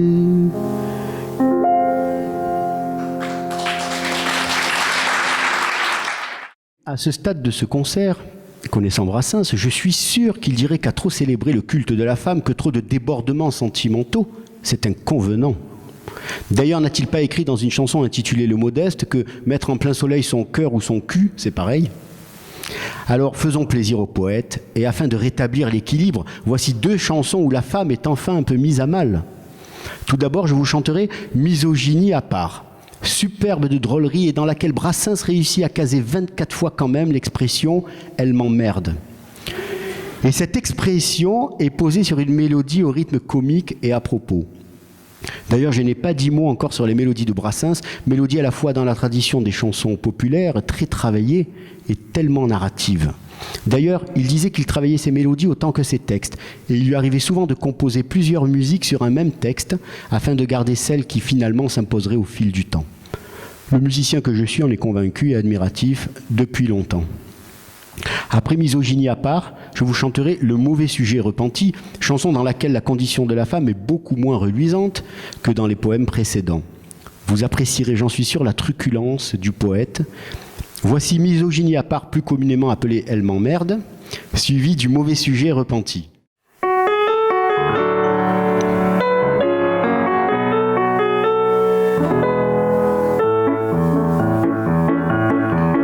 Misogynie à part, le sage avait raison, il y a les emmerdantes, on en trouve à foison, en foule elles se pressent. Il y a les emmerdeuses, un peu plus raffinées, et puis très nettement, au-dessus du panier, il y a les emmerderesses. La mienne, à elle seule, sur toute surenchérie, elle relève à la fois des 3 catégories, véritable prodige. Emmerdante, emmerdeuse, emmerderesse et tout, elle passe, elle dépasse, elle surpasse tout, elle m'emmerde, vous dis-je.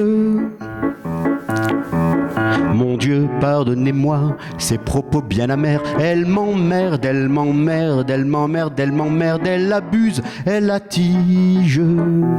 Elle m'emmerde et je regrette mes belles amours avec la petite enfant de Marie que m'a soufflé l'évêque. Elle m'emmerde, vous dis-je. Elle m'emmerde et m'oblige à me curer les ongles avant de confirmer son cul. Or c'est pas calipige.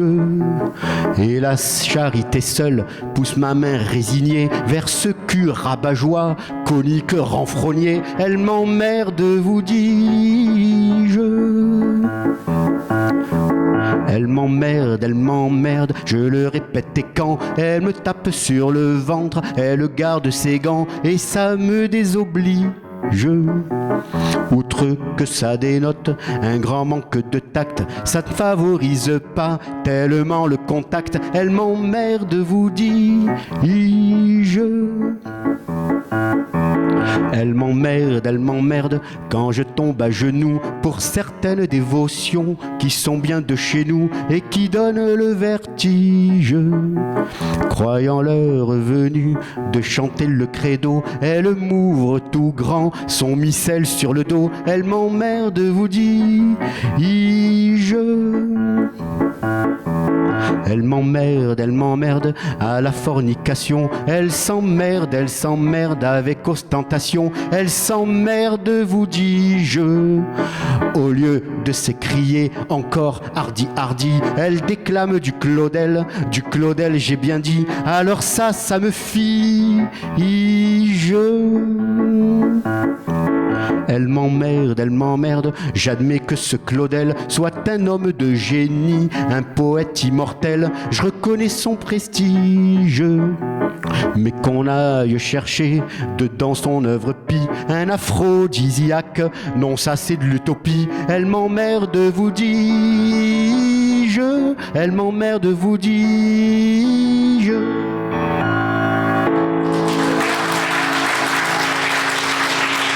Merci. Elle est bien celle-là. Avait la taille faite autour, les hanches pleines, et chasser le mal aux alentours de la Madeleine. À sa façon de me dire, mon rat, est-ce que je te tente? Je vis que j'avais affaire à une débutante. Laver le don, c'est vrai, j'en conviens, laver le génie, mais sans technique, un don n'est rien qu'une sale manie. Certes, on ne se fait pas putain comme on se fait nonne, c'est du moins ce qu'on prêche en latin à la Sorbonne.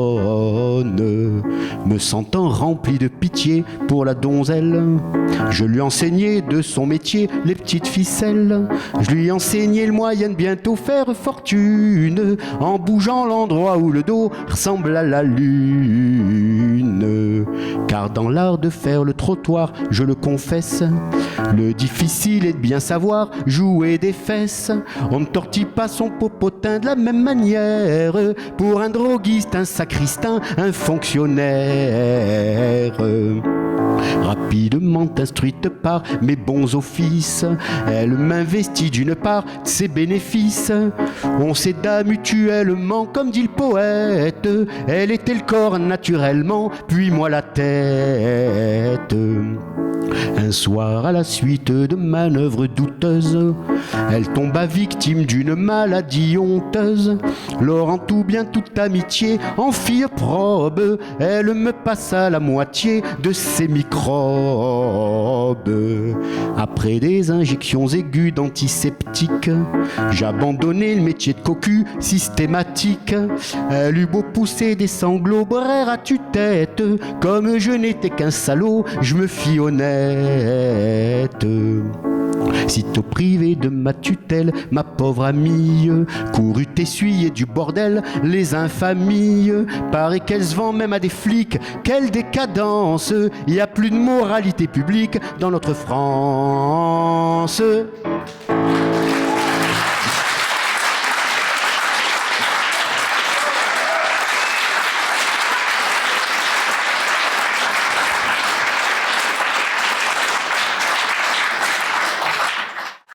À noter que ce thème l'a vraiment obsédé et la mort est prononcée près de 150 fois dans son œuvre.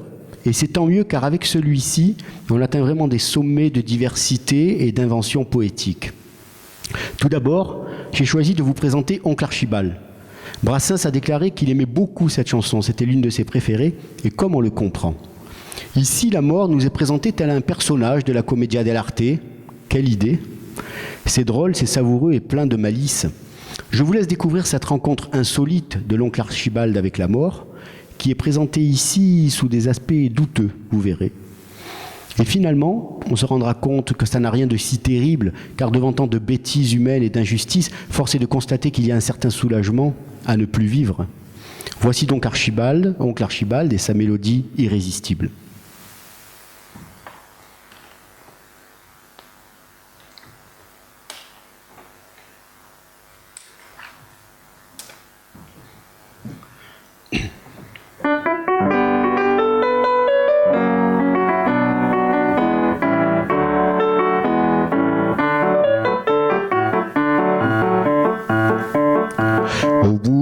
arracheurs de dents, tous les cafards, les charlatans, les prophètes.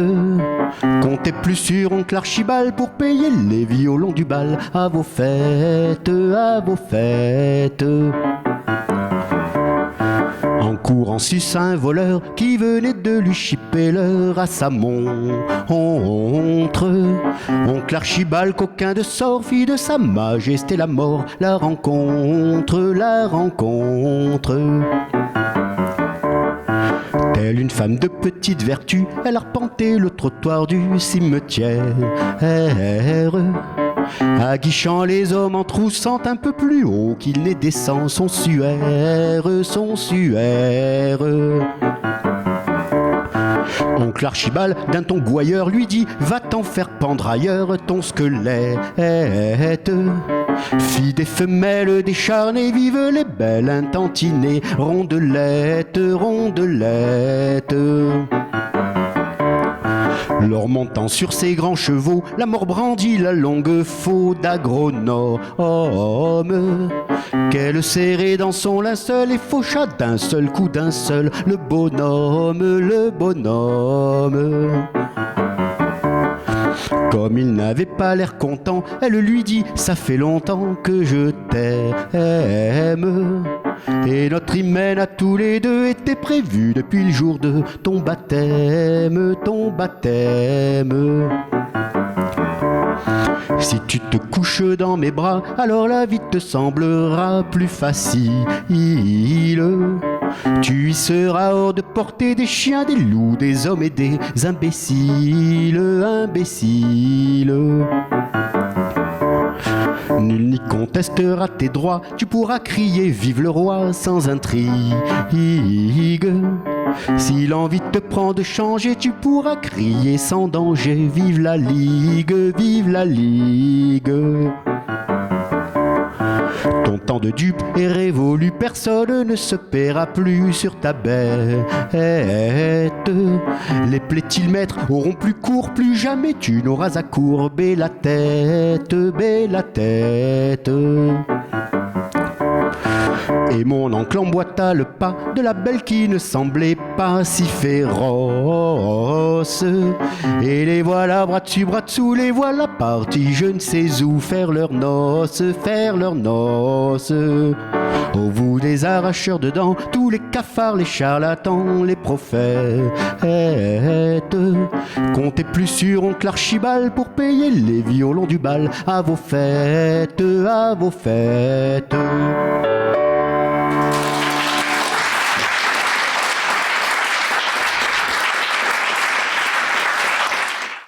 Je vais enchaîner avec un petit chef-d'œuvre de drôlerie sur la forme, mais sur fond de constat pathétique. Car avec Brassens, être drôle sur la forme et triste sur le fond, c'est possible. La chanson s'intitule « Les funérailles d'antan ». Le public aimait beaucoup cette chanson, à tel point que quelquefois Brassens arrivait du mal à reprendre son refrain, tant les rires des spectateurs étaient communicatifs. Mais en s'y arrêtant d'un peu plus près, on peut voir que l'évocation de ces funérailles est en fait un prétexte à mieux chanter une certaine nostalgie du temps passé, et avec lui tout un art de vivre ensemble qui, hélas, a laissé place dans la société moderne à un individualisme certain, et avec lui une certaine perte des valeurs. Alors devant tant de désillusions, seul l'humour permet de s'en sortir, comme souvent d'ailleurs chez Brassens. Et l'humour, parlons-en. Dans cette chanson, le refrain est très réussi car il fait tout simplement danser sur des rythmes prime sautier les mots corbillard et pompe funèbre. Rien que ça. Alors, après tout ce que je viens de dire, il ne restait plus qu'à écrire une chanson qui englobe tout cela. Bon courage. Il fallait le génie d'un Brassens pour y arriver. Voici donc Les funérailles d'antan, dont le titre est un clin d'œil au poète François Villon, qui était sa référence absolue, et qui, dans la ballade des dames du temps jadis, a écrit « Mais où sont les neiges d'antan ?» Brassens, lui, a donc écrit « Mais où sont les funérailles d'antan ?» Jadis les parents des morts vous mettaient dans le bain. De bonne grâce ils en faisaient profiter les copains. Y a un mort à la maison si le cœur vous en dit. Venez le pleurer avec nous sur le coup des midis. Mais les vivants aujourd'hui ne sont plus si généreux. Quand ils possèdent un mort, ils le gardent pour eux. C'est la raison pour laquelle depuis quelques années des tas d'enterrements vous passent sous le nez. des tas d'enterrements vous passent sous le nez. Mais où sont les funérailles d'antan? Les petits corbillards, corbillards, corbillards, corbillards de nos grands-pères qui suivaient la route en cahotant. Les petits macabées, macabées, macabées, macabées ronds et prospères quand les héritiers étaient contents. Aux fossoyeurs, aux croque-morts, aux curés, aux chevaux, même ils payaient un verre. Elles sont révolues, elles ont fait leur temps. Les belles pompons, pompes funèbres, on ne les reverra plus, et c'est bien attristant. Les belles pompes funèbres de nos 20 ans. Maintenant les corbillards à tombeau grand ouvert transportent les trépassés jusqu'au diable Vauvert. Les malheureux n'ont même plus le plaisir enfantin de voir leur héritier marron marcher dans le crottin. L'autre semaine, des salauds à 140 à l'heure vers un cimetière minable emporté un des leurs. Quand sur un arbre en bois dur ils se sont aplatis, on s'aperçut que le mort avait fait des petits. On s'aperçut que le mort avait fait des petits. Mais où sont les funérailles d'antan? Les petits corbillards, corbillards, corbillards, corbillards de nos grands-pères qui suivaient la route en cahotant. Les petits macabées, macabées, macabées, macabées ronds et prospères quand les héritiers étaient contents. Aux fossoyeurs, aux croque-morts, aux curés, aux chevaux, même ils payaient un verre. Elles sont révolues, elles ont fait leur temps. Les belles pompes funèbres, on ne les reverra plus, et c'est bien attristant. Les belles pompes funèbres de nos 20 ans. Plutôt que d'avoir des obsèques manquant de fioritures, j'aimerais mieux tout qu'on te fait me passer de sépulture. J'aimerais mieux mourir dans l'eau, dans le feu, n'importe où, et même à la grande rigueur ne pas mourir du tout. Oh, que renaisse le temps des morts bouffis d'orgueil, l'époque des m'as-tu vu dans mon joli cercueil, où quitte à tout dépenser jusqu'au dernier écu, les gens avaient à cœur de mourir plus haut que leur cul. Les gens avaient à cœur de mourir plus haut que leur cul. Mais où sont les funérailles d'antan? Les petits corbillards, corbillards, corbillards, corbillards de nos grands-pères qui suivaient la route en cahotant. Les petits macabées, macabées, macabées, macabées ronds et prospères quand les héritiers étaient contents.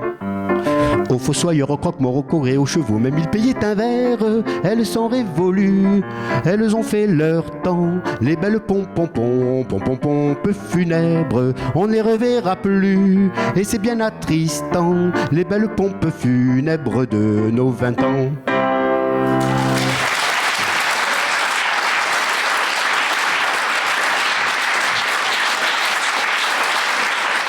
Cette chanson est résolument drôle, malgré un constat assez pessimiste. Il est une chanson à l'humour beaucoup plus désabusé et triste. C'est le bal des Quatzars. Le bal des Quatzars était un bal annuel à Paris qui réunissait des élèves en architecture, peinture, sculpture et gravure. C'était une grande fête carnavaleresque préparée chaque printemps par les étudiants de l'École nationale des beaux-arts. Les participants, obligatoirement costumés, l'étaient de moins en moins au fil de la soirée, qui prenait souvent un tour orgiaque. Après le décès de sa mère, en 1962, Brassens note que les vrais enterrements viennent de commencer. Et cette constatation, il l'illustre magistralement dans cette chanson. Notre poète croit être une sorte de figurant dans une mise en scène d'enterrement organisée par ce fameux bal des Quatzars, et croit donc assister à un faux enterrement. Sauf que cet enterrement est bel et bien vrai et le concerne même directement. Mais notre poète feint de ne pas s'en apercevoir. Chanson faussement drôle donc, et très nostalgique, puisque désormais la rigolade et l'insouciance sont bel et bien finies, puisque la mort fauche maintenant les proches. Mais Brassens, en poète génial, masque pudiquement et élégamment la gravité du constat ainsi que son chagrin sous une blague de potache. Idée poétique superbe, grande chanson, voici les Quatzars avec son rythme de marche funèbre.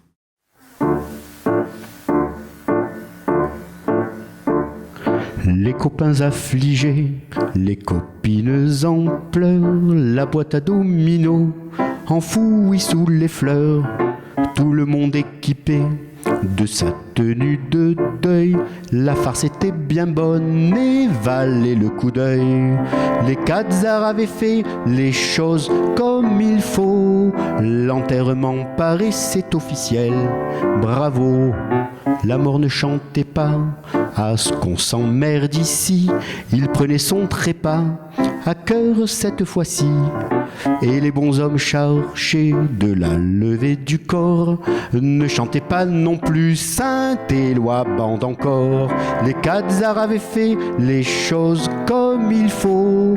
Le Maccabée semblait tout à fait mort. Bravo, ça n'était pas du tout des filles en tutu, avec des fesses à claques et des chapeaux pointus. Les commères choisis pour les cordons du poil, et nul ne leur criait à poil, à poil, à poil. Les Khazars avaient fait les choses comme il faut. Les pleureuses sanglotaient pour de bon.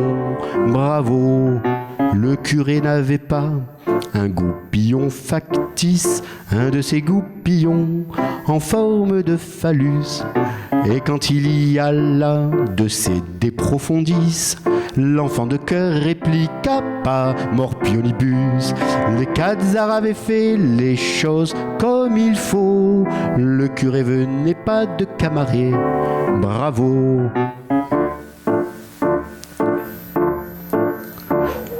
On descendit la bière et je fus bien déçu. La blague maintenant frisait le mauvais goût, car le mort se laissa jeter la terre dessus, sans lever le couvercle en s'écriant coucou. Les Khazars avaient fait les choses comme il faut. Le cercueil n'était pas à double fond. Bravo. Quand tout fut consommé, je leur ai dit, messieurs, allons faire à présent la tournée des boxons. Mais ils m'ont regardé avec de pauvres yeux, puis ils m'ont embrassé d'une étrange façon. Les Khazars avaient fait les choses comme il faut. Leur compassion semblait venir du cœur. Bravo. Quand je suis ressorti de ce champ de navets, l'ombre de l'Icygie pas à pas me suivait. Une petite croix de 3 fois rien du tout, faisant à elle le seul de l'ombre un peu partout. Les Khazars avaient fait les choses comme il faut. Les revenants s'en mêlaient à leur tour. Bravo, j'ai compris ma méprise un petit peu plus tard, quand allumant ma pipe avec le faire-part, je m'aperçus que mon nom, comme celui d'un bourgeois, occupait sur la liste une place de choix. Les Khazars avaient fait les choses comme il faut. J'étais le plus proche parent du défunt. Bravo, adieu les faux tibias, les crânes de carton, plus de marches funèbres au son des mirlitons. Au grand bal des Khazars, nous n'irons plus danser, les vrais enterrements viennent de commencer. Nous n'irons plus danser au grand bal des Khazars. Viens pépère, on va se ranger des corbillards. Nous n'irons plus danser au grand bal des Khazars. Viens pépère, on va se ranger des corbillards.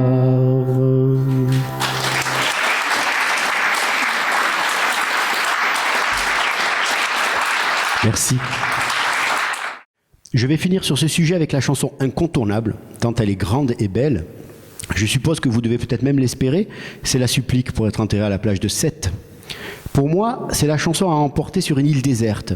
En effet, en évoquant sa propre mort, Brassens n'est nullement triste. Tout dans cette chanson, paradoxalement, fait penser à la vie, à commencer par l'humour tranquille qui se dégage souvent.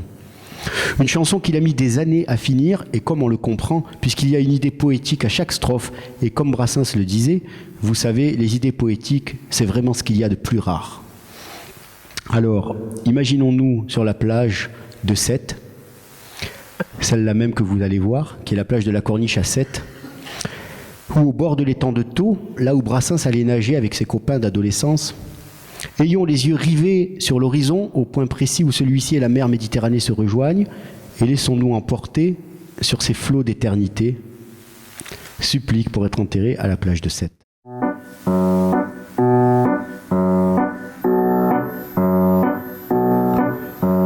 La Camarde qui ne m'a jamais pardonné d'avoir semé des fleurs dans les trous de son nez me poursuit d'un zèle imbécile. Alors cerné de près par les enterrements, j'ai cru bon de remettre à jour mon testament, de me payer un codicille. Trempe dans l'encre bleue du golfe du Lion, trempe ta plume ô mon vieux tabellion, et de ta plus belle écriture note ce qu'il faudrait qu'il advint de mon corps lorsque mon âme et lui ne seront plus d'accord que sur un seul point, la rupture. Quand mon âme aura pris son vol à l'horizon vers celle de Gavroche et de Mimi Pinson, celle des Titi, des Grisettes, que vers le sol natal mon corps soit ramené dans un sleeping du Paris Méditerranée, terminus en gare de Sète. Mon caveau de famille, hélas, n'est pas tout neuf, vulgairement parlant, il est plein comme un œuf. Et d'ici que quelqu'un en sorte, il risque de se faire retarer, je ne peux dire à ces braves gens, poussez-vous donc un peu, place aux jeunes en quelque sorte.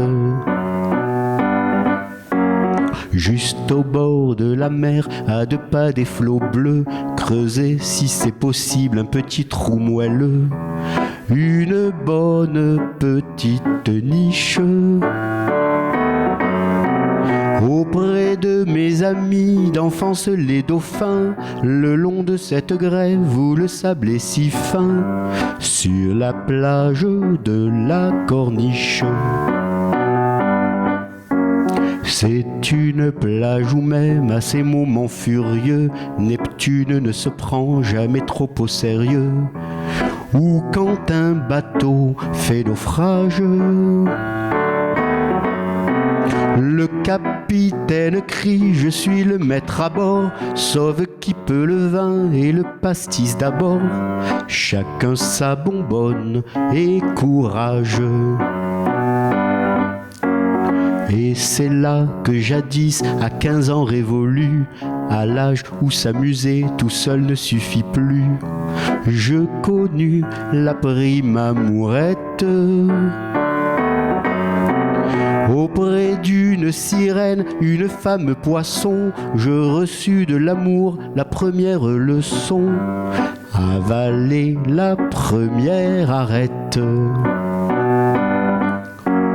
Déférence gardée envers Paul Valéry, moi l'humble troubadour, sur lui je renchéris, le bon maître me le pardonne. Et qu'au moins si ces vers valent mieux que les miens, mon cimetière soit plus marin que le sien, et n'en déplaise aux autochtones.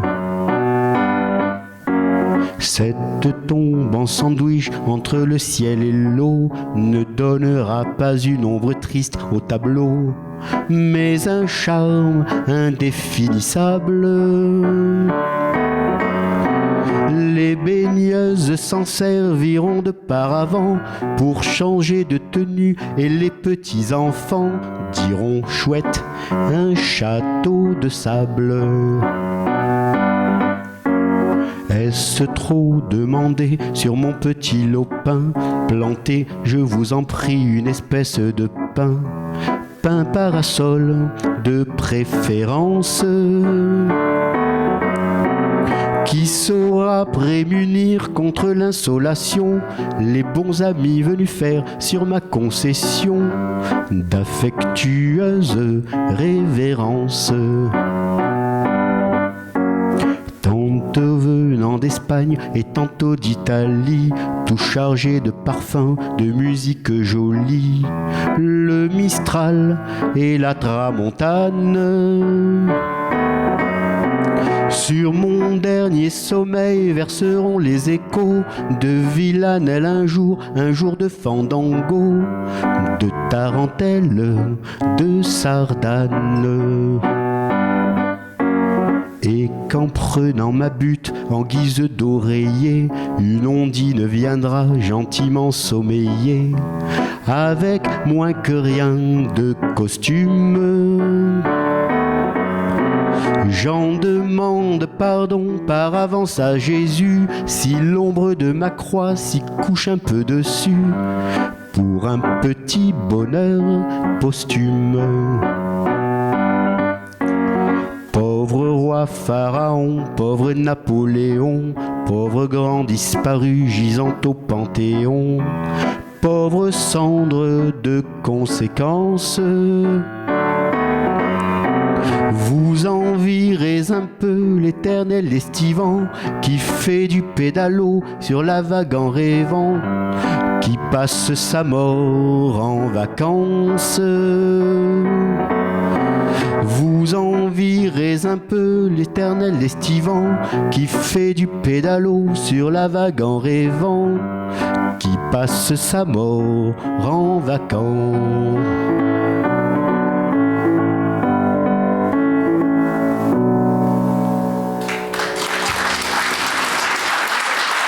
Merci. Alors, à force d'étudier Brassens, à force de faire des parallèles avec mes réflexions, j'ai compris il y a peu pourquoi j'ai été si touché par lui, en plus de son humanisme attachant, sa poésie bien sûr et son style si particulier. C'est tout simplement parce que lui et moi avions en commun un scepticisme certain qui prend sa source dans l'explication même de la vie, qui repose sur l'enchaînement des opposés, sur le fait que de chaque chose naisse son contraire, sur le fait que l'équilibre en toute chose soit le pendant de deux opposés. J'ai moi-même écrit sur ce sujet cet imbroglio de choses complexes pour en arriver à une certaine forme de tolérance éprouvée envers mes semblables. Le scepticisme de Brassens nourrit cette intelligence qui doit nous faire tendre à la prudence dès lors que l'on pense quelque chose. Car il n'y a aucune certitude dans les choix qu'elle dispose qui n'ait pas ses limites quand elle s'adresse à l'autre, à condition bien sûr d'aimer et de se préoccuper de l'autre. Je finirai ce concert-conférence par deux chansons qui expriment deux sortes de scepticisme chez Brassens. Tout d'abord, L'Épave, une chanson très drôle dans laquelle notre poète, qui est en fâcheuse situation, ne sait plus trop quoi penser de la vie, ni sur quel pied danser face aux événements qu'il subit. Cette chanson est importante, car dans la dernière strophe, Brassens va à l'encontre de ses propres prises de position en déclarant qu'un représentant de la loi peut être un brave type.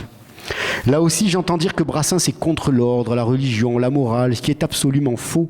Notre poète est loin d'être un imbécile et, est-il besoin de le rappeler, il sait bien évidemment que derrière tout uniforme, il y a d'abord un homme.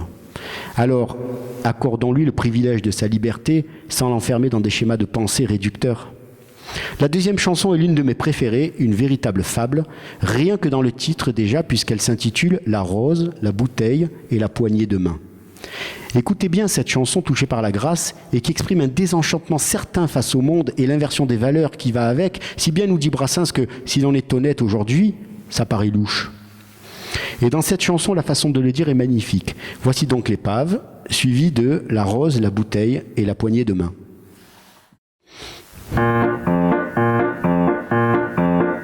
J'en appelle à Bacchus, j'en appelle le tavernier du coin, vienne me la bailler belle. De son établissement, j'étais le meilleur pilier. Quand j'eus bu tous mes sous, il me mit à la porte en disant les poivreaux, le diable les emporte, ça ne fait rien, il y a des bistrots bien singuliers. Un certain va-nu-pied qui passe et me trouve vivre mort, croyant tout de bon que j'ai cessé de vivre. Vous auriez fait pareil sans prix à mes souliers.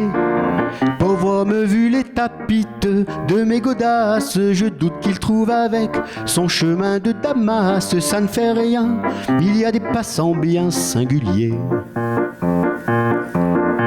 Un Un étudiant miteux s'en prit à Maliquette, qui à la faveur de la nuit lui avait paru coquette, mais en plein jour ses yeux ont dû se déciler. Je le plains de tout mon cœur, pauvre enfant s'il l'a mise, vu que d'un homme heureux c'était loin d'être la chemise. Ça ne fait rien, il y a des étudiants bien singuliers. La femme d'un ouvrier s'en prit à ma culotte, passa madame, passa, mille et un coups de botte. On tend usé le fond que si vous essayez de la mettre à votre mari, bientôt je vous en fiche mon billet qu'il aurait du verglas sur les miches. Ça ne fait rien, il y a des ménages bien singuliers. Et j'étais là tout nu sur le bord du trottoir, exhibant malgré moi mes humbles génitoires, une petite vertu rentrant de travailler. Elle qui chaque soir envoyait une douzaine, courut dire aux agents: j'ai vu quelque chose d'obscène. Ça ne fait rien, il y a des tapins bien singuliers. Le représentant de la loi vint d'un pas débonnaire.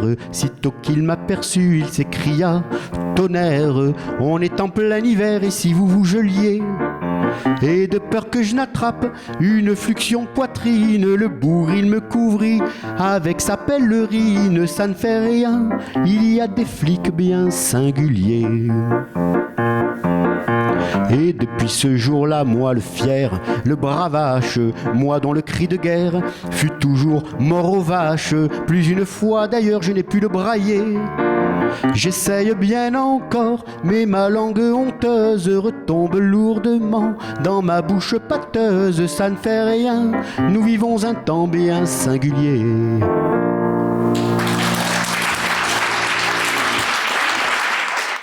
La rose, la bouteille et la poignée de main.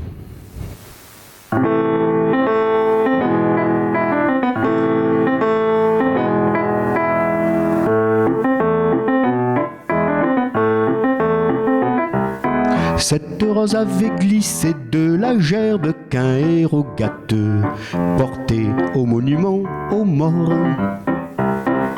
Comme tous les gens levaient leurs yeux pour voir hisser les couleurs, je la recueillis sans remords. Et je repris ma route et m'en allai quérir. Oh, petit bonheur, la chance, un corsage à fleurir, car c'est une des pires perversions qui soit que de garder une rose par devers soi. La première à qui je l'offris tourna la tête avec mépris. La deuxième s'en fut et court, encore en criant au secours. Si la troisième m'a donné un coup d'ombrelle sur le nez, la quatrième, c'est plus méchant, se mit en quête d'un agent. Car aujourd'hui c'est saugrenu, sans être louche on ne peut pas fleurir de belles inconnues. On est tombé bien bas, et ce pauvre petit bouton de rose a fleuri le veston d'un vague chien de commissaire. Quelle misère!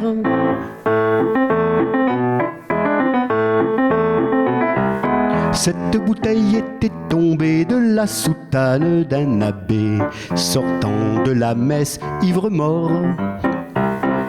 Une bouteille de vin fin millésimé, béni divin, je la recueillis sans remords.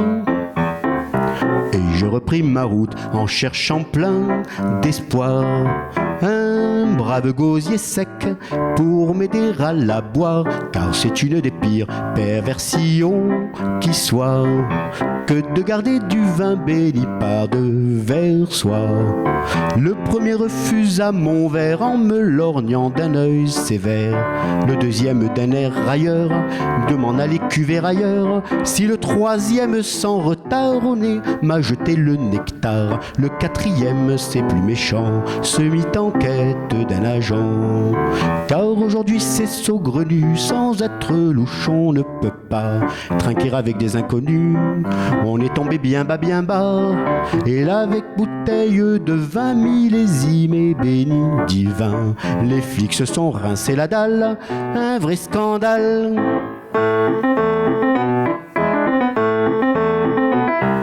Cette pauvre poignée de mains gisait, oubliée en chemin, par deux amis fâchés à mort.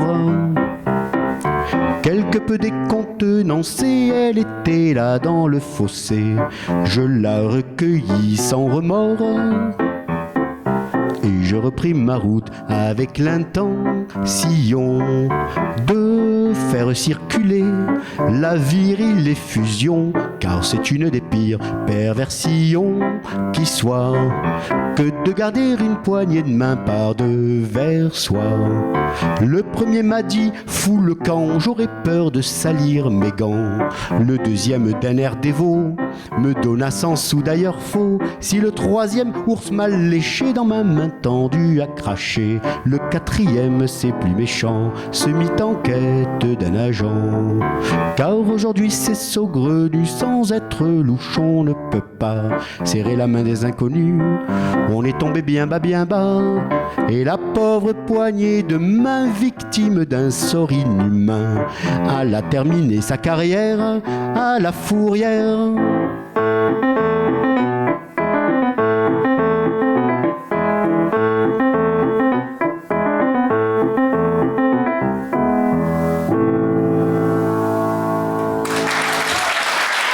Merci.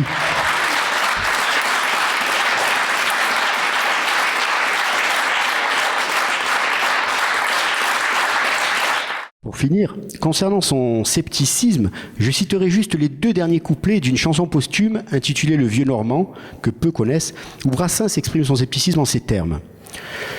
Quand tous les rois pétos crient « Vive la République », que « Mort aux vaches » même est un slogan de flic, que l'on parle de paix, le cul sur des canons, bienheureux celui qui s'y retrouve, moi non. La vérité d'ailleurs flotte au gré des saisons, tout fier dans son sillage on part, on a raison. Mais au bout du voyage, elle a viré de bord, elle a changé de cap, on arrive, on a tort. À travers ces vers, on voit que Brassens ne veut surtout pas être un maître à penser. Il a trop de respect pour l'être humain dans sa diversité qu'il préfère nous inciter à trouver notre propre vérité en nous donnant juste assez de courage afin de nous décharger des idées reçues, du poids de la culpabilité et de la morale bien pensante, ainsi que de la norme. La norme, qui bien souvent fait l'économie de bon nombre de gens dits différents, incompris, mais ô combien valables humainement. Sois éveillé, réfléchis et surtout réfléchis par toi-même, positionne-toi afin de devenir profondément ce que tu es, car c'est au fond de nous que se trouve notre bonheur. Voilà ce vers quoi nous fait tendre Brassens. Et pour illustrer cela, je finis avec l'une de ses phrases, et qui peut résumer toute son œuvre profondément humaniste et respectueuse de l'individu dans sa diversité. Cette phrase, qui lorsque je l'ai lue à moi m'a fait grosse impression, est la suivante, je vous la livre car l'on peut méditer dessus. Brassens a dit, Brassens a écrit, il n'y a d'honnête que le bonheur. Merci.